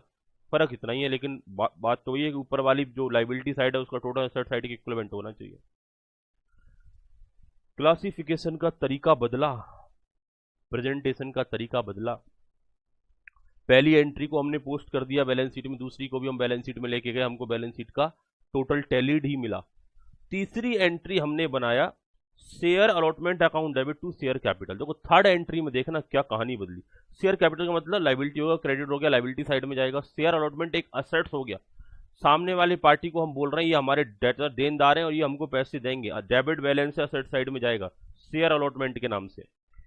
अब देखो बच्चों यहां पर क्या हुआ है, शेयर अलॉटमेंट, शेयर अलॉटमेंट आपका आ जाएगा असेट साइड में, क्योंकि ये वो पैसा है जो अभी मिला नहीं, ये वो पैसा है जो मिला नहीं। 3 लाख रुपए का शेयर अलॉटमेंट असेट साइड में आ जाएगा। और शेयर कैपिटल क्योंकि लाइबिलिटी है, शेयर कैपिटल, शेयर कैपिटल बेटा ऐसे कभी 2-2 बार नहीं लिखे जाते, लेकिन ये काटना ना पड़े मुझे 5 लाख, इसलिए मैं दोबारा से 3 लाख लिख रहा हूं। शेयर कैपिटल 3 लाख इधर लाइबिलिटी साइड में आपकी आ गई, और शेयर अलॉटमेंट आपके 3 लाख जो पैसा अभी मिला नहीं है वो असेट साइड में आ रहा है, इसका बैलेंस। और ये पैसा फ्यूचर में मिलेगा, जब ये पैसा मिलेगा तो शेयर अलॉटमेंट अकाउंट यहां से खत्म हो जाएगा, उसकी जगह पर बैंक बढ़ जाएगा। लेकिन फिर भी आप टोटल देखो 5 और 3 8 लाख और 5 और 3 8 लाख, इस एंट्री को बनने के बाद क्या बैलेंस शीट का टोटल स्टिल टैलीड है? बच्चे कह रहे जी बिल्कुल सर टैलीड है, क्योंकि ये लाइबिलिटी है और दूसरा ये वाला आइटम असेट्स है। और असेट्स ये भी एक रिप्रेजेंटेटिव अकाउंट है, ये भी शेयर होल्डर्स को रिप्रेजेंट करता है। ये किस बात के लिए रिप्रेजेंट कर रहा है कि आपने पैसा देना है।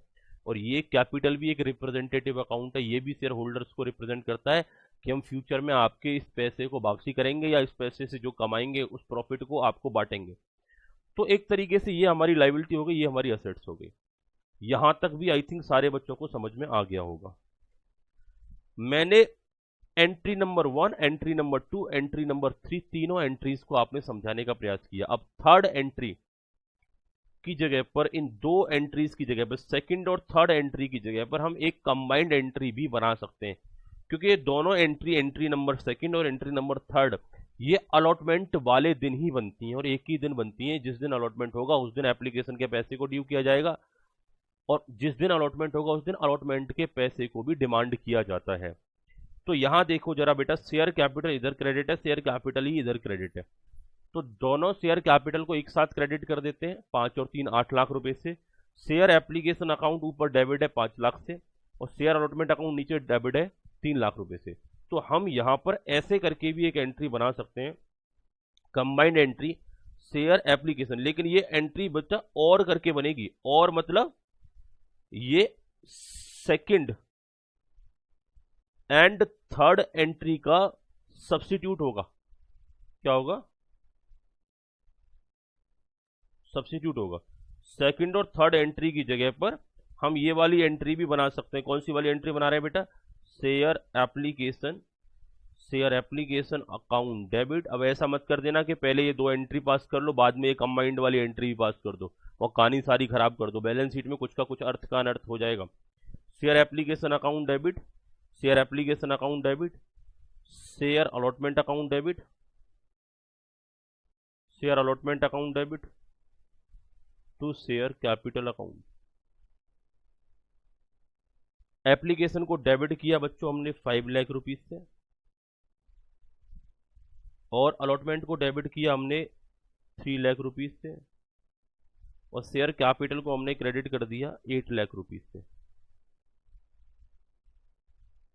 Being application and allotment due, being application and allotment due. अब मुझसे कुछ बच्चे पूछना चाह रहे हैं, उनका कुछ डाउट आ रहा है। वो डाउट क्या आ रहा है कि सर हम ऐसा कर दें, share application and allotment account debit, share application and allotment account debit 8 lakh to share capital, क्या ये चलेगा? मैंने कहा नहीं चलेगा, क्योंकि आपने क्या किया है, पहले देखो, पहले यहाँ शेयर एप्लीकेशन अकाउंट आपने सेपरेट ओपन किया है शेयर एप्लीकेशन अकाउंट के नाम से, इसको क्लोज करना है तो इसको डेबिट करना पड़ेगा ना, इसको डेबिट करना पड़ेगा, तो शेयर एप्लीकेशन अकाउंट ही डेबिट होना चाहिए। जो अकाउंट जिस नाम से क्रेडिट किया है खत्म करने के लिए उसी नाम से डेबिट हो सकता है। हाँ ये पॉसिबल था, कब पॉसिबल था?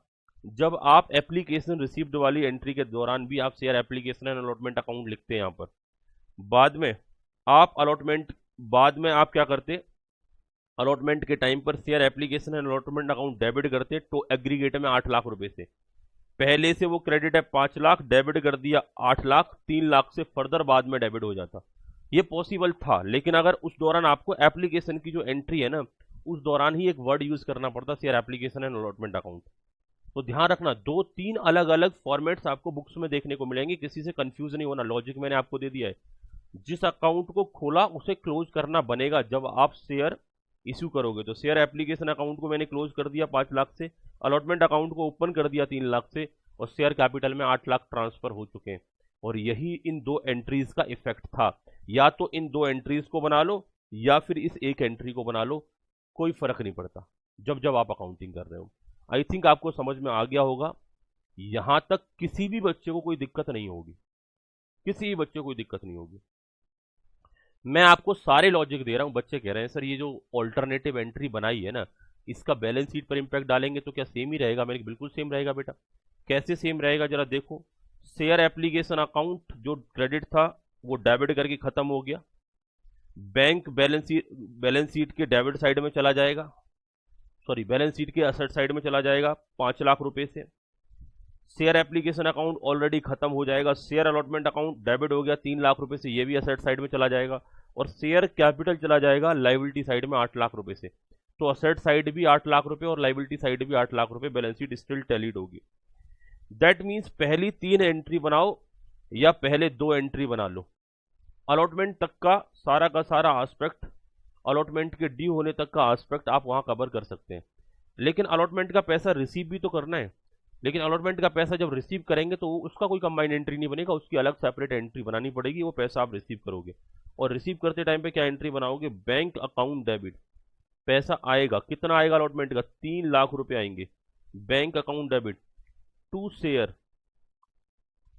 शेयर अलॉटमेंट अकाउंट, ये अलॉटमेंट का पैसा था, ये आपको मिल जाएगा। बच्चे कह रहे हैं ये शेयर अलॉटमेंट अकाउंट को क्रेडिट क्यों किया, क्योंकि शेयर अलॉटमेंट अकाउंट को हमने एक रिप्रेजेंटेटिव अकाउंट के तौर पर हमने क्या कर रखा था, इसे कहीं ना कहीं ओपन कर रखा था असेट साइड में। अब एक असेट्स के बैलेंस को खत्म करने के लिए, जब असेट्स के बैलेंस को कम किया जाता है, खत्म किया जाता है, तो उसे डेबिट के बजाय क्रेडिट करते हैं, तो उसे क्रेडिट करके हमने खत्म कर दिया और बैंक अकाउंट को हमने इधर डेबिट कर दिया। Bank account debit 3 lakh rupees. तो यहाँ पर एंट्री क्या बन जाएगी, being allotment money receive. I think आपका क्या पूछ रहे हैं सर, ये नरेशन में हम क्यों लिख रहे हैं। नरेशन का मतलब होता है एक्सप्लेनेशन। नरेशन का मतलब होता है एक्सप्लेनेशन, कि कोई अगर एंट्रीज को पढ़े तो उसको ये समझ आई ये एंट्री किस लिए बना हुआ है। That's why we are writing the narrations, क्योंकि हर एक पर्सन इतना पढ़ा लिखा, इतना समझदार, इतना अकाउंट्स में एक्सपर्ट नहीं होता कि वो हर एक एंट्री के इफेक्ट को समझ पाए। तो कई बार जो नरेशन होती है उससे भी वो कई बार इफेक्ट समझ सकता है। एंट्री को पढ़ने में क्लैरिटी मिलती है। अब देखो यहाँ हम करते हैं फॉर्मेलिटी, एग्जामिनेशन टाइम पर हम बहुत शॉर्ट में लिख देते हैं, जबकि प्रैक्टिकल लाइफ में नरेशन कई बार थोड़ा सा और डिटेल में होती है। Bank account debit to share allotment, ये एंट्री हमने यहाँ पास कर दी। आई थिंक आपकी क्वेरी का आपको आंसर मिल गया है। बेटा। शेयर एप्लीकेशन अलॉटमेंट अकाउंट की हम बात कर रहे हैं। शेयर एप्लीकेशन और इसके अलावा कोई क्वेरी है तो आप वहाँ मेंशन कर सकते हैं। कोई बड़ी क्वेरी है तो आप उधर मेंशन कर सकते हैं और उसके बाद दोबारा कॉल लगा सकते हैं। मुझे लगता है अगर आपने उस क्वेरी के लिए कॉल लगाया है तो आपको आंसर मिल चुका है। क्लास के दौरान कभी भी जब आप कॉल लगाएं तो आप देख लें आपकी क्वेरी सेटिस्फाइड हो गई तो फिर कॉल ना लगाएं। Bank account debit to share allotment account की मैं बात कर रहा था, जो आपको कहीं ना कहीं यहाँ पर जो एंट्री बनाई, और इस एंट्री का इम्पैक्ट हम बैलेंस शीट पर डालने का प्रयास करते हैं। जरा ध्यान से सुनिए, इस एंट्री का इम्पैक्ट हम बैलेंस शीट पर डालें। बैलेंस शीट पर इसका इम्पैक्ट कैसे डालेंगे, बैंक का बैलेंस 3 लाख से बढ़ जाएगा। जी बिल्कुल बढ़ जाएगा। अब बैंक का बैलेंस 5 लाख की बजाय कितने लाख हो जाएगा, 8 लाख हो जाएगा। बैंक का बैलेंस 3 लाख से बढ़ जाएगा, बैंक डेबिट हो गया तो 5 की बजाय 8 हो जाएगा। ये शेयर अलॉटमेंट अकाउंट पहले डेबिट बैलेंस था, आप क्रेडिट करके खत्म कर दिया, तो ये शेयर अलॉटमेंट अकाउंट यहाँ खत्म हो गया। अब देखो जरा, बैलेंस शीट का लाइबिलिटी साइड भी 8 लाख से टैली हो रहा था, असेट साइड भी यहाँ 8 लाख से टैली हो रहा है। लाइबिलिटी साइड भी 8 लाख से टैली हो रहा था, असेट साइड भी 8 लाख से टैली हो रहा है, दोनों साइड्स बराबर है। ओके बेटा, कुछ और पूछ रहे हैं तो आप यहाँ पर कॉल लगा सकते हैं। कुछ और पूछ रहे हैं आपका इस टॉपिक से कनेक्टेड, आपको कुछ और डाउट है तो आप कॉल लगा सकते हैं, वहां पर आप बोल दिया करो। आगे हम बात करते हैं बेटा, नेक्स्ट मुद्दे पर चलते हैं। मैंने यहाँ पर आपको ये एंट्री बना करके दिखाया। अब तक हमने जो एंट्री बनाई वो share application receive due, share allotment हमने ड्यू किया, उसके बाद हमने रिसीव कर लिया। ये सारी चीजें हमने यहाँ पर ऑटोमेटिकली कवर कर ली हैं। अब हम अगली एंट्री की तरफ बढ़ेंगे। पहले जैसे अलॉटमेंट को ड्यू किया था वैसे फर्स्ट कॉल की मनी को ड्यू करेंगे और उसके बाद हम उसे रिसीव करेंगे। तो अब तक हमने 4 एंट्री को हमने कवर अप कर लिया है। नेक्स्ट एस्पेक्ट की हम बात करेंगे, तो नेक्स्ट एस्पेक्ट में हम नेक्स्ट 4 एंट्रीज को इधर कवर करने का प्रयास करेंगे। चलो बेटा फटाफट से एक एंट्री बनाते हैं, फर्स्ट कॉल की अमाउंट को ड्यू करने का एंट्री बनाते हैं। फर्स्ट कॉल की अमाउंट को, तो फर्स्ट कॉल पर 2 लाख रुपए हमको मिलने वाले हैं। हम ये पहले ही कैलकुलेशन में मेंशन कर चुके हैं कि फर्स्ट कॉल के दौरान हम 2 लाख रुपए ड्यू करेंगे। तो फर्स्ट कॉल के दौरान हम 2 लाख रुपए जो ड्यू करेंगे उसको जरा ध्यान से सुनो। Share first call account debit, क्योंकि ड्यू करना है और ड्यू करते टाइम पर हम शेयर होल्डर्स के बैलेंस को डेबिट करते हैं, लेकिन शेयर होल्डर के नाम से डेबिट नहीं करते। शेयर होल्डर के नाम की बजाय एक रिप्रेजेंटेटिव अकाउंट ओपन कर लेते हैं। 2 लाख रुपीज का एक रिप्रेजेंटेटिव अकाउंट ओपन किया, 2 लाख रुपीज का एक रिप्रेजेंटेटिव अकाउंट ओपन किया और उस अकाउंट को हमने share first call account debit का नाम दे दिया। और इसके बाद हम इसे जो क्रेडिट देंगे इसका, वो क्रेडिट देंगे शेयर कैपिटल अकाउंट में। वो भी कितने लाख रुपए से, 2 लाख रुपए से क्रेडिट देंगे। Being first call money being first call money due, ये अमाउंट ड्यू कर दिया 2 लाख रुपए से। जैसे ये अमाउंट ड्यू होगा तो देखो बेटा बैलेंस शीट में क्या पोजीशन देखने को मिलेगा यहाँ पर, share first call, share first call 2 lakh रुपए इधर आ जाएगा असेट साइड में, क्योंकि ये डेटर हो गया आपका, डेबिट बैलेंस है। और शेयर कैपिटल आपका अगेन यहाँ बढ़ जाएगा, शेयर कैपिटल 2 लाख रुपए से, शेयर कैपिटल अगेन आपका बढ़ जाएगा 2 लाख रुपए से बच्चों। तो 2 लाख से शेयर कैपिटल अगेन बढ़ जाएगा, तो ये 10 लाख का टोटल हो गया। और इधर भी देखेंगे तो 8 लाख और 2 लाख 10 लाख का टोटल हो गया। बैलेंस शीट दोनों साइड में अभी 10 लाख रुपए से आ रही है। और जब इस एंट्री को बच्चों इधर बनाएंगे हम, जब इस एंट्री को फाइनली रिसीव की एंट्री के तौर पे बनाएंगे, तो यहां पर जो हमारी एंट्री बनेगी वो बनेगी बैंक अकाउंट डेबिट। हमारी जो एंट्री बनेगी, पैसा मिलेगा और पैसा मिलेगा वो असेट्स रहेगा, असेट्स बढ़ रही है तो उसे डेबिट कर देंगे। तो bank account debit to to share first call account, bank account debit 2 lakh रुपए to share first call account 2 lakh रुपए, being first call money receive, being first call money receive 2 lakh रुपए का हमने यहां पर फर्स्ट कॉल को कहीं ना कहीं बैंक को डेबिट करके फर्स्ट कॉल को क्रेडिट कर दिया। अब यहां पर देखिए फर्स्ट कॉल की अगर मैं बात करूं, यहां पर बच्चों देखिए फर्स्ट कॉल की अगर मैं बात करता हूं तो फर्स्ट कॉल का बैलेंस यहां पर पहले डेबिट था और अभी उसे क्रेडिट करके खत्म कर दिया। इसका मतलब अब बैलेंस शीट से ये फर्स्ट कॉल का बैलेंस हट जाएगा। इस एंट्री में, लास्ट एंट्री में बैंक अकाउंट डेबिट हो गया फर्दर 2 लाख से, तो यहां पर प्लस 2 लाख रुपए और हो जाएंगे, 8 लाख के साथ 2 लाख और जुड़ जाएंगे। तो दैट मीन्स लास्ट एंट्री जब मैंने बनाया तो असेट साइड में चेंज आया, लाइबिलिटी साइड में नो चेंज। अब मैं असेट्स और लाइबिलिटी को फाइनली नेट ऑफ करूं तो share capital share capital share capital, तो टोटल शेयर कैपिटल कितने से हो जाएगी, 10 लाख से आ जाएगी यहां पर। और यहां बैंक के बैलेंस को अगर हम देखें तो सिर्फ बैंक जो हमारे पास बना रहेगा वो 10 लाख से बना रहेगा। मैंने आपसे वादा किया था बच्चों कि आपकी जितने भी शेयर कैपिटल की अकाउंटिंग होगी, कितनी भी हम एंट्री क्यों ना बना लें, उस एंट्री का निचोड़, उस एंट्री का कंक्लूजन सिर्फ एक एंट्री होगा, और वो क्या होगा, कैश टू कैपिटल या बैंक टू कैपिटल या बैंक टू शेयर कैपिटल। भाई कैपिटल का नाम बदल के हम शेयर कैपिटल कर सकते हैं और कैश का नाम बदल के हम बैंक कर सकते हैं रिक्वायरमेंट की वजह से, क्योंकि वो पैसा बैंक में आता है। तो bank account debit to share capital, यही एंट्री मैंने बोली थी ना। और अभी आप अपनी बैलेंस शीट में देखो, इतनी सारी एंट्री बनाने के बाद फाइनली 2 ही आइटम बचे, और वो क्या आइटम बचे, बैंक और शेयर कैपिटल। बच्चे कहते हैं सर एंट्री तो अभी भी इतनी सारी बनी हुई है। बेटा बनी जरूर है, लेकिन क्रॉस कैंसिल हो गई है वो एक दूसरे के साथ। चेक कर लेते हैं अभी, और जो बचा है सिर्फ बैंक ही बचा है।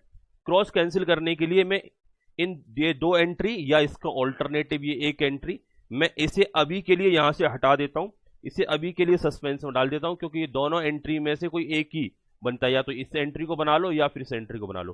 क्रॉस कैंसिलेशन को लेके चलें, देखो bank account debit to share application और share application account debit to share capital. तो share application credit, share application debit, दोनों आपस में क्रॉस कैंसिल हो गए।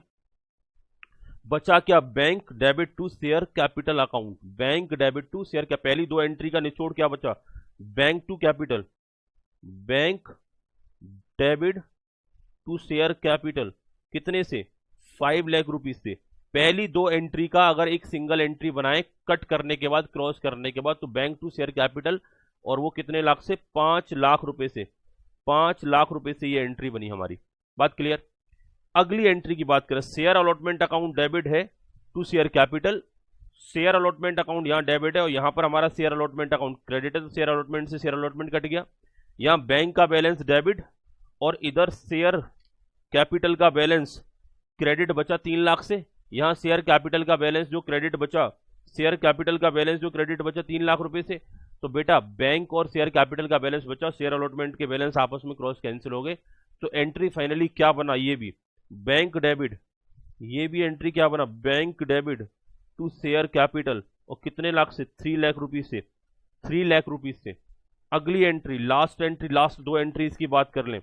Share first call account debit हुआ, ये पहले डेबिट हुआ, बाद में ये share first call account credit होकर खत्म हो गया। एंट्री फाइनली बची क्या, bank debit to share capital 2 lakh रुपए से। ये भी एंट्री क्या बचा, bank debit to share capital, कितने लाख रुपए से, 2 लाख रुपए से, 2 लाख रुपए से। फाइनली एंट्री वही है, bank debit to share capital 5 lakh, bank debit to share capital 3 lakh, bank debit to share capital 2 lakh. तीनों एंट्रीज को मर्ज कर दो। Bank debit to share capital 10 lakh, और बेटा कैश टू कैपिटल या बैंक टू कैपिटल या bank debit to share capital. मैंने आपको क्या गलत बोल दिया था?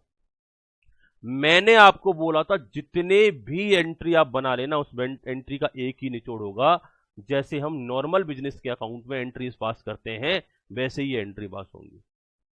और यही आपने सीखना है भाई। सीएस एग्जीक्यूटिव लेवल पर आकर के इन एंट्रीज को रटना थोड़ी है, इनका पोस्टमार्टम करना सीखना है। मतलब इनकी चीड़ फाड़ कर देंगे, समझ में आना चाहिए एंट्री क्यों बन रही है, इन एंट्रीज को कंबाइंड करके हम क्या इफेक्ट डाल सकते हैं।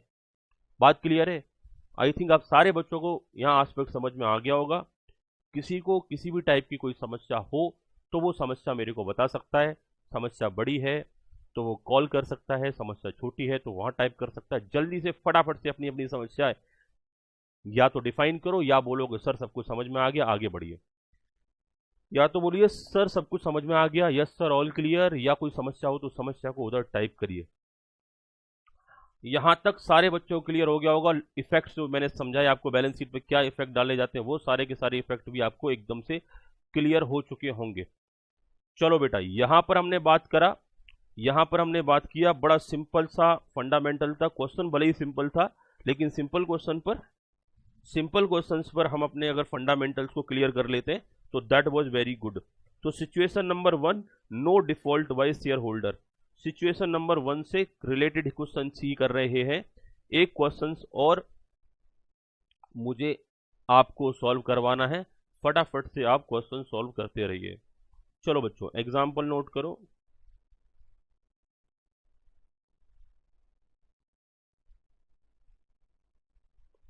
चलो बच्चों एग्जाम्पल नोट करिए।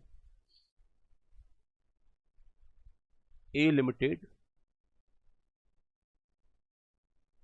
Issue shares to public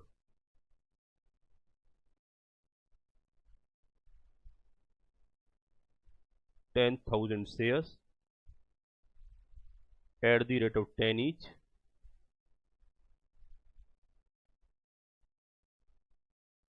Amount received as under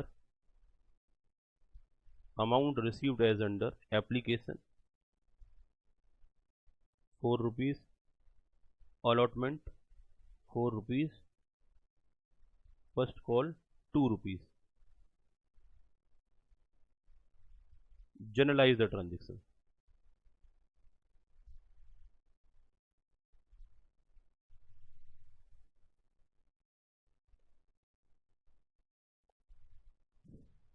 Generalize the transaction.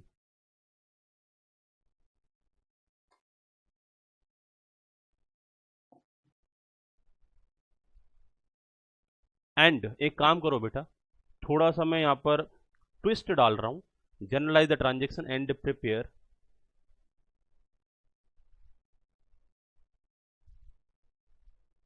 Cash book also. Generalise the transaction, prepare cash book also. सारे बच्चे इसका सॉल्यूशन जल्दी से मुझे करें और अपने सॉल्यूशन का फोटो खींचें। और क्या मुझे आप अपना सॉल्यूशन एप्लीकेशन पर अपलोड कर सकते हो, एप्लीकेशन के चैट बॉक्स में डाल सकते हो? फटाफट से सॉल्यूशन का फोटो खींच करके मेरे को एप्लीकेशन के चैट बॉक्स में डाल दीजिए। मैं इंतजार कर रहा हूं बेटा आपसे।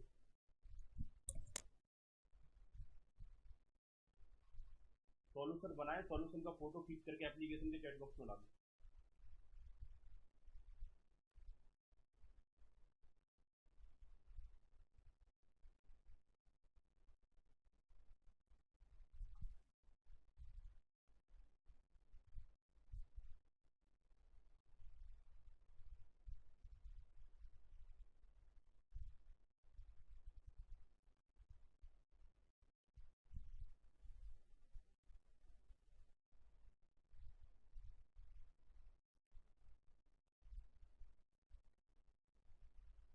बेटा वो जो आपका प्ले स्टोर वाला एप्लीकेशन है जिसमें हम मैसेज करते हैं, उसमें एक अटैचमेंट का ऑप्शन आता है। उसमें जैसे आप फोटो खींचोगे, अटैचमेंट पे क्लिक करोगे तो वो फोटो आप उधर डाल सकते हो। उसमें जहाँ मैसेज टाइप करते हो, आपने ध्यान नहीं दिया होगा कभी, व्हाट्सएप जैसा ही फीचर है उसमें भी। अटैचमेंट पे अगर आप क्लिक करोगे तो वहाँ डॉक्यूमेंट और इमेज का ऑप्शन आता है। इमेज पर क्लिक करोगे तो आपको आई थिंक आपकी गैलरी में ले जाता है, और जो आपने लेटेस्ट में फोटो खींचा है उस फोटो को आप उधर अपलोड कर सकते हो।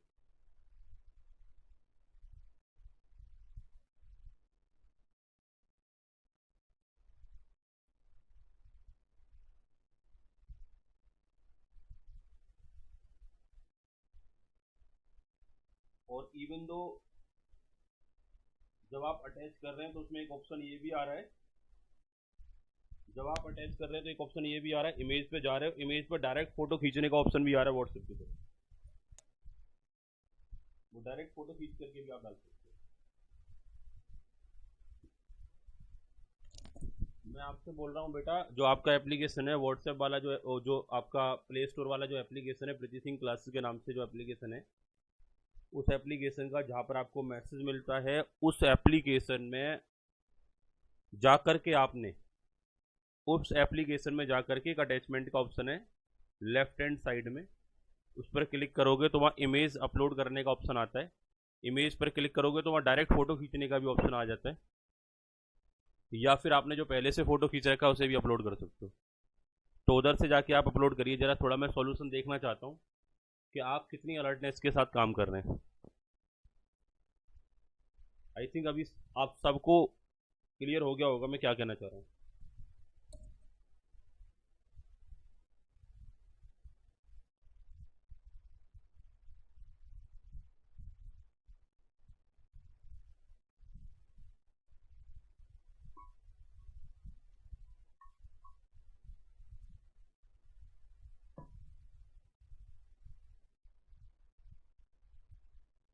जल्दी से सॉल्यूशन बनाइए, जल्दी से सॉल्यूशन बनाइए, फटाफट से मेरे को एप्लीकेशन में सेंड करिए उसे।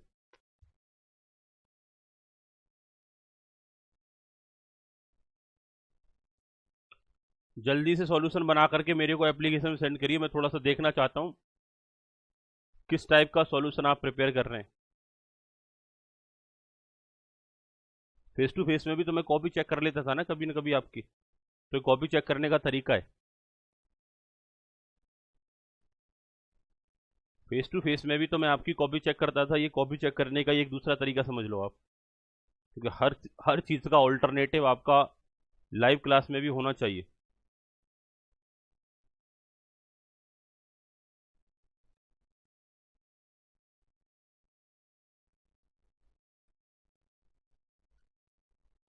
हाँ चलेगा चलेगा, नरेशन नहीं लिखा चलेगा, कोई दिक्कत नहीं बेटा। एप्लीकेशन में भेज सकते हो तो भेजो, अदरवाइज व्हाट्सएप भी कर सकते हो मुझे 9213758668 नंबर पर व्हाट्सएप भी कर सकते हो। वैसे एप्लीकेशन में भेज दोगे तो ज़्यादा बढ़िया रहेगा, वहाँ सारे बच्चों के एक साथ आ जाएंगे, बाकी सारे बच्चों को दिख भी जाएगा, जो अच्छा सॉल्यूशन होगा वो भी दिख जाएगा। ग्रुप में शेयर करो।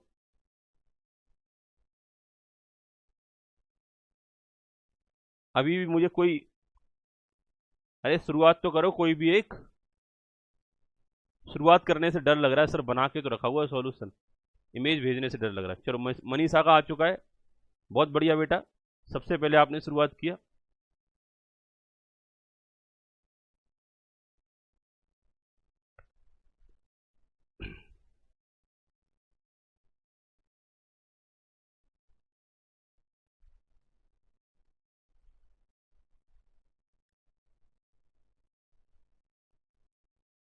ये बात तो ठीक है बेटा, 2 एंट्री अभी आपने,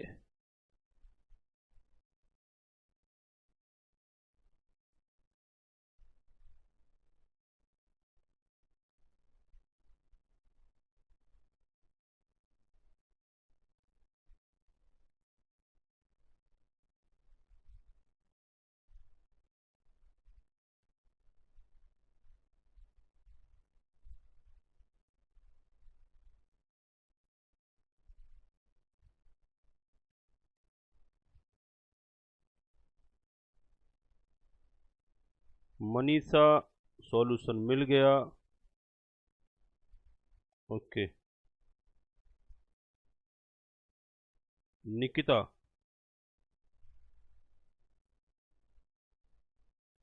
बेटा निकिता 1 का भी सॉल्यूशन मिल गया है। नीतू का सॉल्यूशन मेरे को मिल चुका है। नीतू का भी सॉल्यूशन मेरे को मिल चुका है।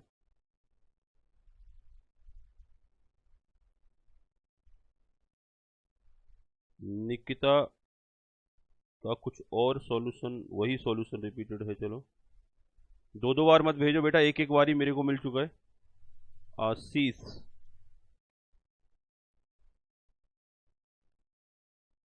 ने भी इधर कुछ भेजा है। आशीष ने कैलकुलेशन भेजी है।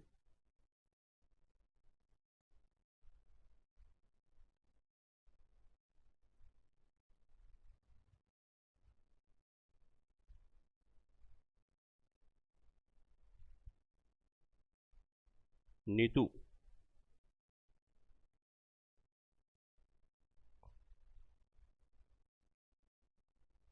निकिता 2 का सॉल्यूशन भी मेरे को मिल चुका है।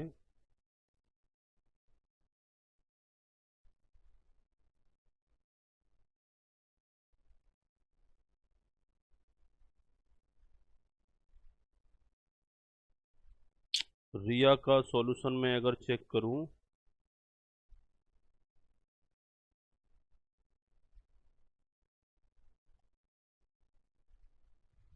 रिया का भी सॉल्यूशन मेरे को मिल चुका है, लेकिन रिया का सॉल्यूशन मेरे को फुल रिसीव नहीं हुआ है।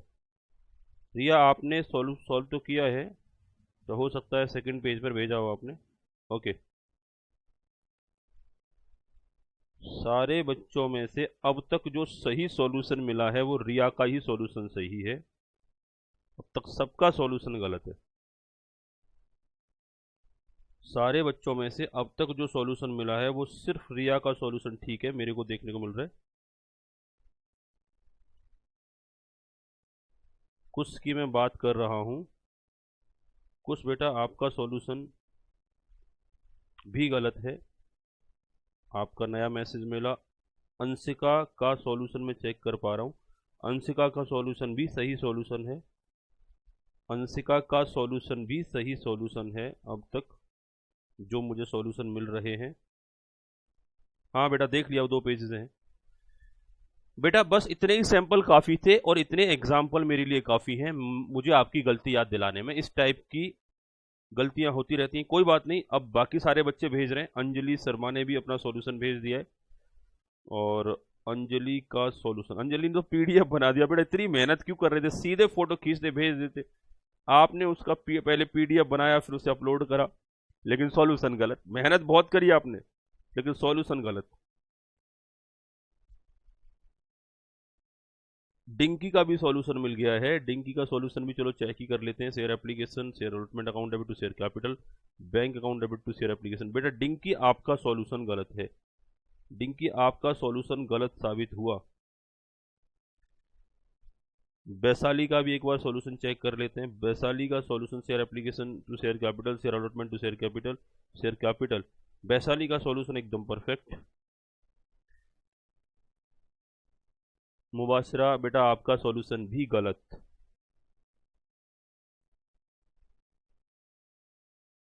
चलो बेटा, बस अब मत भेजो, कोई दिक्कत नहीं। अब सारे बच्चे टैली कर लेना जब मैं सॉल्यूशन आपको कराऊंगा। ना ना ना ना बेटा, यही तो गड़बड़ कर दी आपने। और मैं क्या बोलना चाह रहा हूं, आपका सॉल्यूशन क्यों गलत है मैं आपको अभी बताऊंगा। आप सबको लगेगा हाँ सर, माथा पीटोगे आप कि सर हमने गलत कर दिया, हमने गलत कर दिया। आप खुद बोलोगे हमने गलत कर दिया। सर गलत क्या हो गया, अब कुछ बोल रहे हैं सर, ये तो बताओ गलत क्या कर दिया। सब कुछ तो सही किया है, मैं बताता हूं आपने गलत क्या किया है। कुछ बच्चे इस गलत फहमी में ना रहे हैं कि हमने कैश बुक नहीं बनाया इसलिए सर हमारा गलत सॉल्यूशन बता रहे हैं। मैं आपसे बोला था, मैंने अभी आपको बेसिक सिखाया था और रिवाइज भी कराया था। मैंने क्या बोला था कि अगर कैश बुक बनाया तो फिर जनरल में कैश या बैंक से रिलेटेड एंट्री पास नहीं होगी। हाँ बेटा, आ गया आ गया, आप सबका सॉल्यूशन आ गया, लेकिन अभी मैं देख नहीं रहा हूं किसी का सॉल्यूशन। आप सबका सॉल्यूशन आ गया, आप सबका सॉल्यूशन आ गया, लेकिन मैं आप सबका सॉल्यूशन देख नहीं रहा हूं। अब जो मेरे को कंक्लूजन मिलने थे वो मिल चुके हैं। मोस्टली बच्चों ने क्या गलत किया, मैंने आपको बेसिक में सिखाया ना कि जब कैश बुक बनाई जाती है तो बैंक या कैश से रिलेटेड एंट्री फिर जनरल में पास नहीं की जाती। मैंने आपको बोला generalise the transaction, prepare the cash book. पहले मैं सीधे सीधे क्वेश्चन दे रहा था, मैंने कहा चलो घुमा दिया जाए, चलो घुमा दिया जाए, चलो घुमा दिया जाए, मैंने आपको ऐसा बोला। और मैंने वहां पर एक लास्ट में जोड़ दिया, prepare the generalise the transaction, prepare the cash book. कोई बात नहीं बेटा,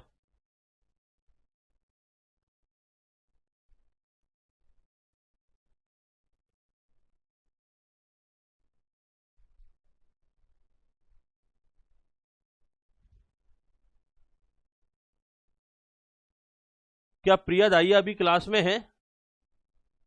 अभी मुझे एक बात बताओ, जो बच्चे बाहर अपना इमेज सेंड करने गए वो वापस से ज्वाइन कर लिया क्या उन लोगों ने? जो सारे बच्चे, आई थिंक मुझे लगता है आपने ऐप को मिनिमाइज किया होगा, किसी को कोई प्रॉब्लम तो नहीं आ रहा ना? जो बच्चे पहले क्लास में थे वो सारे बच्चे अब वापस से क्लास में हैं क्या? आई थिंक मेरे को थोड़ा सा देखने को मिल रहा है। क्या बेटा प्रिया दाहिया आप क्लास में अभी हो, अभी यहां पर अवेलेबल हो? फटाफट से मेरे को मैसेज करो। ओके डन है। चलो अब मैं आपकी गलती आपको बता रहा हूं, अब मैं आपकी गलती आपको बता रहा हूं। वो गलती क्या है जरा ध्यान से सुनना। मैंने आपको अकाउंटिंग के बेसिक में समझाया था, या तो जनरल एंट्री पास कर लो या उनको सब्सिडरी बुक्स में रिकॉर्ड कर लो, दोनों में से कोई एक काम करना है, दोनों काम नहीं करने। और आप सारे बच्चों ने वही सब करने का प्रयास किया कि जनरल एंट्री भी पास कर दें इसकी, जनरल एंट्री भी इसकी पास कर दें और इसको कैश बुक में भी दिखा दें, क्योंकि आपके दिमाग में ये चल रहा था कि सर को पहले जनरल एंट्री पास करके दिखा दें, कैश बुक बाद में बना लेंगे। भाई साहब बनाने की जरूरत क्या है कैश बुक आपको? मैंने यह कैश बुक बनाने के लिए बोला, 2-3 बच्चों ने सिर्फ ऐसा किया है कि उन्होंने बैंक से रिलेटेड कोई भी एंट्री, बैंक से रिलेटेड कोई भी एंट्री बनाई ही नहीं है। गलत सॉल्यूशन। अगर मैं ये लास्ट वाली लाइन नहीं लिखता ना, कैश बुक भी प्रिपेयर करो, वो अमाउंट किसी का ऊपर नीचे हो गया होगा, मैं उसकी बात नहीं कर रहा हूं, लेकिन फंडामेंटली गलती आपने क्या की है, जो सबसे बड़ी गलती, जिसमें मैंने कोई अमाउंट ही नहीं चेक किया, फटाफट से बोल दिया कि गलत है। अगर मैं ये कैश बुक बनाने के लिए नहीं बोलता तो सारे बच्चों का सॉल्यूशन ठीक होता, किसी का भी गलत नहीं होता। अगर मैं यहां पर कैश बुक बनाने के लिए नहीं बोलता तो सारे बच्चों का सॉल्यूशन ठीक होता। लेकिन जैसे ही मैंने कैश बुक बनाने के लिए बोला, इसका मतलब बैंक से रिलेटेड आप कोई भी एंट्री पास नहीं करेंगे। बैंक से रिलेटेड सारी की सारी एंट्री कहां पर जाएंगी? कैश बुक में जाएंगी। आई थिंक आपको आपकी गलती समझ में आ गई होगी। तो इसका मतलब बैंक से रिलेटेड जो एंट्रीज हैं उन सारी एंट्रीज को कट करना है आपको, वो सारी एंट्री उधर पास नहीं होंगी, सिर्फ आपकी क्या बनेगी? कैश बुक बनेगी। जनरलाइज द ट्रांजेक्शन, जब भी ट्रांजेक्शन्स को जनरलाइज करने के बाद साथ साथ कैश बुक प्रिपेयर करने के लिए बोल दिया जाए तो बैंक से रिलेटेड कोई भी एंट्री आप नहीं बनाएंगे, उस एंट्री को इग्नोर करेंगे, वो डायरेक्टली कहां बनेगी? वो एंट्री कैश बुक में। गलती आपको समझ में आ गई? और ऐसा नहीं मैंने आपको समझाया नहीं, मैंने बेसिक में आपको कई कई बार ये बात बताई और लगा लगा के बताई कि बेटा लॉ की लैंग्वेज में समझ लो, या तो ये या तो ये, या तो कैश बुक बनेगा या जनरल एंट्री बनेगी। मैंने बोला सॉल्यूशन आपने गलत नहीं किया, लेकिन जो मैंने रिक्वायरमेंट आपके सामने रखी उसको देखते हुए सॉल्यूशन को पहले ही फर्स्ट एंट्री से काट देना बनता है, क्योंकि ज्यादातर सबने पहली वाली एंट्री क्या बनाई है? Bank account debit to share application account. भाई साहब पहली एंट्री के बाद मैंने सॉल्यूशन पढ़ा ही नहीं, इतनी जल्दी चेक करना, इतना चेक करने में यही तो आसानी होती है। जब टीचर जो चेक कर रहा होता है जल्दी से कॉपी चेक करनी होती है, तो कई बार छोटी सी गलती पर भी सारे के सारे सॉल्यूशन को वो गलत बता देता है। मैंने आपको क्या बोला कि आपने गड़बड़ कर दिया, ओवर सॉल्यूशन कर दिया, मतलब क्या बैंक से रिलेटेड एंट्रीज को डबल इफेक्ट डाल दिया। मतलब आप जनरल में भी वो एंट्री बना रहे हैं और कैश बुक भी बनाएंगे, तो इसका मतलब उनका ड्यूल इंपैक्ट हो जाएगा, मतलब अकाउंटिंग में एरर आ जाएगी। चलो बच्चे कह रहे तो फिर क्या करें? ड्यू की एंट्री बनाओ, और क्या करोगे? जो बैंक से रिलेटेड एंट्रीज है उनको डायरेक्टली कैश बुक में लिखो। बच्चे कह रहे ठीक है सर, अब आप कह रहे हो तो ऐसे ही कर लेते हैं। सॉल्यूशन, पहली एंट्री जो हमारी बनती है bank account debit to share application account, वो नहीं बनेगी, वो हमारी कहां पर जाके बनेगी? सीधी कैश बुक में, सीधा कैश बुक में। कैश बुक बनाए बच्चों, कैश बुक, एक कैश बुक यहां पर नोट डाउन कर लेते हैं, 4 कॉलम बना लो, बस ज्यादा कॉलम बनाने की जरूरत नहीं है। कैश बुक बना रहे हैं, फर्स्ट एंट्री, एंट्री क्या है? Bank account debit. तो भाई कैश बुक का ये बैंक कॉलम है, कैश बुक का ये कौन सा वाला कॉलम है? ये जो अमाउंट कॉलम है ना, ये बैंक कॉलम है। तो बैंक कॉलम में जाना है आपने और आपने कैश बुक को डेबिट करना है। बैंक अकाउंट डेबिट मतलब कैश बुक को डेबिट करना है आपने। अब कैश बुक को डेबिट करेंगे तो कैश बुक के डेबिट साइड में जाकर के लिखेंगे bank account debit to share to share application account. इन कैश बुक को डेबिट कितने से कर दिया हमने यहां पर 4 लाख रुपए से। पहली एंट्री रिसीव्स की एंट्री में हमने कैश बुक को डेबिट कर दिया 4 लाख रुपए से। जब उसे ड्यू करेंगे तो share application account debit to share capital account to share. थोड़ा स्पेस कम है तो मैं यहाँ नरेशन नहीं लिख रहा हूँ इस केस में। 4 लाख रुपए से सीधे सीधे एंट्री पास कर देंगे। क्लियर। दूसरी एंट्री शेयर अलॉटमेंट को भी यहाँ पर ड्यू कर देंगे। Share allotment account debit to share capital account और यहां पर इस एंट्री को भी 4 लाख से हम बना देंगे। लेकिन जब ये पैसा रिसीव होगा तो बैंक अकाउंट डेबिट, बैंक के डेबिट में जाएंगे, क्या लिखेंगे, टू शेयर अलॉटमेंट अकाउंट। कितने से लिखेंगे, 4 लाख से। थर्ड एंट्री में जब हम थर्ड एंट्री को ड्यू करेंगे तो share first call account debit to share capital account. क्योंकि यहां कोई बैंक का इन्वॉल्वमेंट नहीं है, ये एंट्री हम 2 लाख से बना देंगे। अगेन हम यहाँ बैंक की एंट्री को इग्नोर करेंगे। यहाँ पर क्या लिखेंगे, share first call account debit to bank account debit to share first call. तो बैंक अकाउंट के डेबिट में आगे लिखेंगे to share first call 2 lakh से, और इसका टोटल लग जाएगा 10 लाख रुपए का। और यहाँ पर इसका बैलेंस आ जाएगा, कैश बुक का balance by balance C D, debit balance आ गया 10 लाख रुपए का। बच्चे कह रहे हैं सर आपने ये बना के तो दिखा दिया, लेकिन अब आप जरा एक काम कर दो, एक बार यहाँ पर आप बैलेंस शीट टैली करा सकते हैं क्या। मैंने कहा हाँ करा सकते हैं। बैलेंस शीट टैली कराने में क्या जाएगा, यही सारी एंट्री से आप बैलेंस शीट टैली करा के बताओ। यही सारी बैलेंस शीट से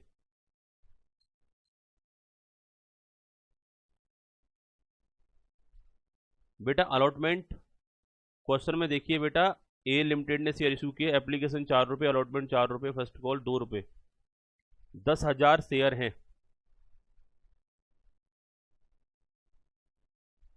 अच्छा 10,000 शेयर हैं at the rate of ₹10 each. एक गड़बड़ हो गया बेटा इसमें, एक जीरो फालतू हो गया। अब सारे सॉल्यूशन को चेंज करने का कोई फायदा नहीं है, सीधा सीधा क्वेश्चन में चेंज कर लो। 1 लाख शेयर कर लो इन्हें, 1 lakh share at the rate of ₹10 each. हमने 1 लाख एज्यूम करके डायरेक्टली क्वेश्चन को नहीं पढ़ा, सीधा सॉल्यूशन बना दिया। 1 लाख शेयर एज्यूम कर लो इन्हें, 1 लाख शेयर, 4 रुपये अलॉटमेंट, 4 लाख हो गया, 4 रुपये फर्स्ट कॉल, एप्लीकेशन 4 रुपये और फर्स्ट कॉल 2 रुपये।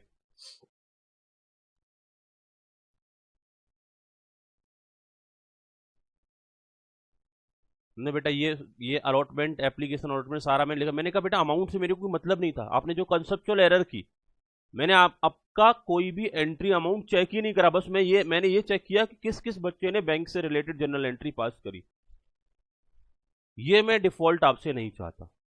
अमाउंट आप मैनेज कर लोगे, वो सीख लोगे। वो कई बार एक आध बार गलती हो जाती है, फोकस नहीं किया, वो गलत हो गया, वो बहुत बड़ा मैटर नहीं है। वो आप धीरे धीरे जैसे जैसे प्रैक्टिस करोगे तो आपकी आदतें बन जाएंगी, आप चीजों को बड़े ध्यान से पढ़ा करोगे। लेकिन मेन प्रॉब्लम ये थी कि आपने जो बैंक की एंट्री बना करके जो गुनाह किया ना, वो गुनाह माफी योग्य नहीं था। मैं बार बार आपसे बोलता हूं, वो सारी चीजें आपको नहीं करी, ये तो पूरा गुनाह कर दिया। मैंने यहां पर आपसे बात करी बेटा 1 लाख शेयर, मैंने अमाउंट थोड़ा चेंज कर दिया है, 1 लाख शेयर, और उसके अकॉर्डिंगली मैंने ये एंट्री पास कर दी। एप्लीकेशन, अलॉटमेंट, फर्स्ट कॉल और कैश बुक आपके सामने बना दिया है। 10 लाख का इस कैश बुक में बैलेंस है। बच्चे कह रहे हैं अर्थ का अनर्थ कर दिया। बच्चे कह रहे हैं कि सर बैलेंस शीट बनाओ। मैंने कहा लो बच्चों, आपने कहा और हम बैलेंस शीट ना बनाए, बैलेंस शीट टैली होनी चाहिए। बच्चे कह रहे हैं, मैंने कहा हाँ बिल्कुल टैली होगी। देखो बैंक का बैलेंस कैश बुक में कितना आ रहा है, 10 लाख रुपए। बच्चे कह रहे हैं हाँ सर ये बात तो आपकी ठीक है, बैंक का बैलेंस 10 लाख ही आ रहा है कैश बुक में, देखो। और ये बैलेंस क्रेडिट साइड में लिखा हुआ है, इसका मतलब डेबिट बैलेंस है। तो डेबिट बैलेंस है मतलब असेट्स का बैलेंस है। Share application account debit to share capital account, ये एंट्री बन रही है। Share application account debit to share capital account, और शेयर एप्लीकेशन अकाउंट यहां पर डेबिट है तो कैश बुक में शेयर एप्लीकेशन अकाउंट यहां डेबिट है तो कैश बुक में क्रेडिट है। शेयर एप्लीकेशन अकाउंट से एप्लीकेशन अकाउंट कट गया, शेयर अलॉटमेंट अकाउंट इधर डेबिट है तो कैश बुक में क्रेडिट है। शेयर फर्स्ट कॉल अकाउंट इधर डेबिट है तो कैश बुक में क्रेडिट है। तो ये सारे अकाउंट आपस में कट गए, ये सारे अकाउंट आपस में कट गए। अब बचा क्या यहां पर, to share capital, to share capital, to share capital, 4 और 4 8 और 2 10 लाख का शेयर कैपिटल, और यही तो हमको चाहिए। शेयर कैपिटल इधर आ जाए 10 लाख, और अकॉर्डिंगली यहां बैलेंस शीट की दोनों साइड की फिगर हम कंसेप्चुअली देखेंगे तो सेम आएगा।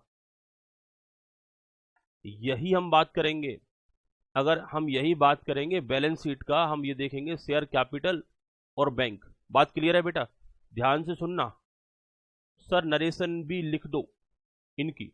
बेटा नरेशन वही कॉमन है, थोड़ा स्पेस मेरे पास कम था तो इसलिए मैंने नरेशन यहां पर मेंशन नहीं किया। नरेशन भी लिख दो इनकी। नरेशन में कुछ नहीं है, बस share first call, share first call को जो आप ड्यू करते थे वो ड्यू का लिख देंगे, share first call money due, share allotment money due, और share application money due, share allotment money due, share first call money due. मुझे मालूम था अगर मैं नरेशन लिखने लगा तो नीचे कैश बुक टकरा जाएगी, फिर एक एंट्री मुझे अलग से कहीं बनानी पड़ेगी, इसलिए मैंने उधर नरेशन को इग्नोर कर दिया। ठीक है, आप लिख लेना उनका नरेशन। चलो बेटा, सारे के सारे बच्चों ने यहां पर एक फैक्ट कंसीडर किया, और जो गलती मैंने आपसे करवाई, अभी आपने नहीं करी मैंने करवाई, एकदम से अचानक से वो सारी फैक्ट मैंने प्रेजेंट कर दिया। अब आप फ्यूचर में इस गलती को रिपीट नहीं करेंगे कभी भी। अगर कैश बुक बनाने के लिए बोला जाता है तो बैंक से रिलेटेड एंट्रीज आप पास नहीं करेंगे। सभी को समझ में आ गया होगा? मिलते हैं नेक्स्ट क्लास में। अभी टाइम हो रहा है 9:08 हो रहे हैं। सारे बच्चे अपना अपना ब्रेकफास्ट कर लीजिए। अप्रोक्सीमेटली 9:25 से हम क्लास स्टार्ट कर लेते हैं। 9:25 लास्ट टू लास्ट 9:30 तक हम क्लास स्टार्ट कर लेंगे। 9:30 तक हम क्लास स्टार्ट कर लेंगे। 9:25 या 9:30 तक हम क्लास स्टार्ट कर लेंगे। अभी आप बच्चों का ब्रेक है, सारे बच्चों का। एफएम करेंगे नेक्स्ट क्लास में, 9:30 तक हम क्लास स्टार्ट कर लेंगे।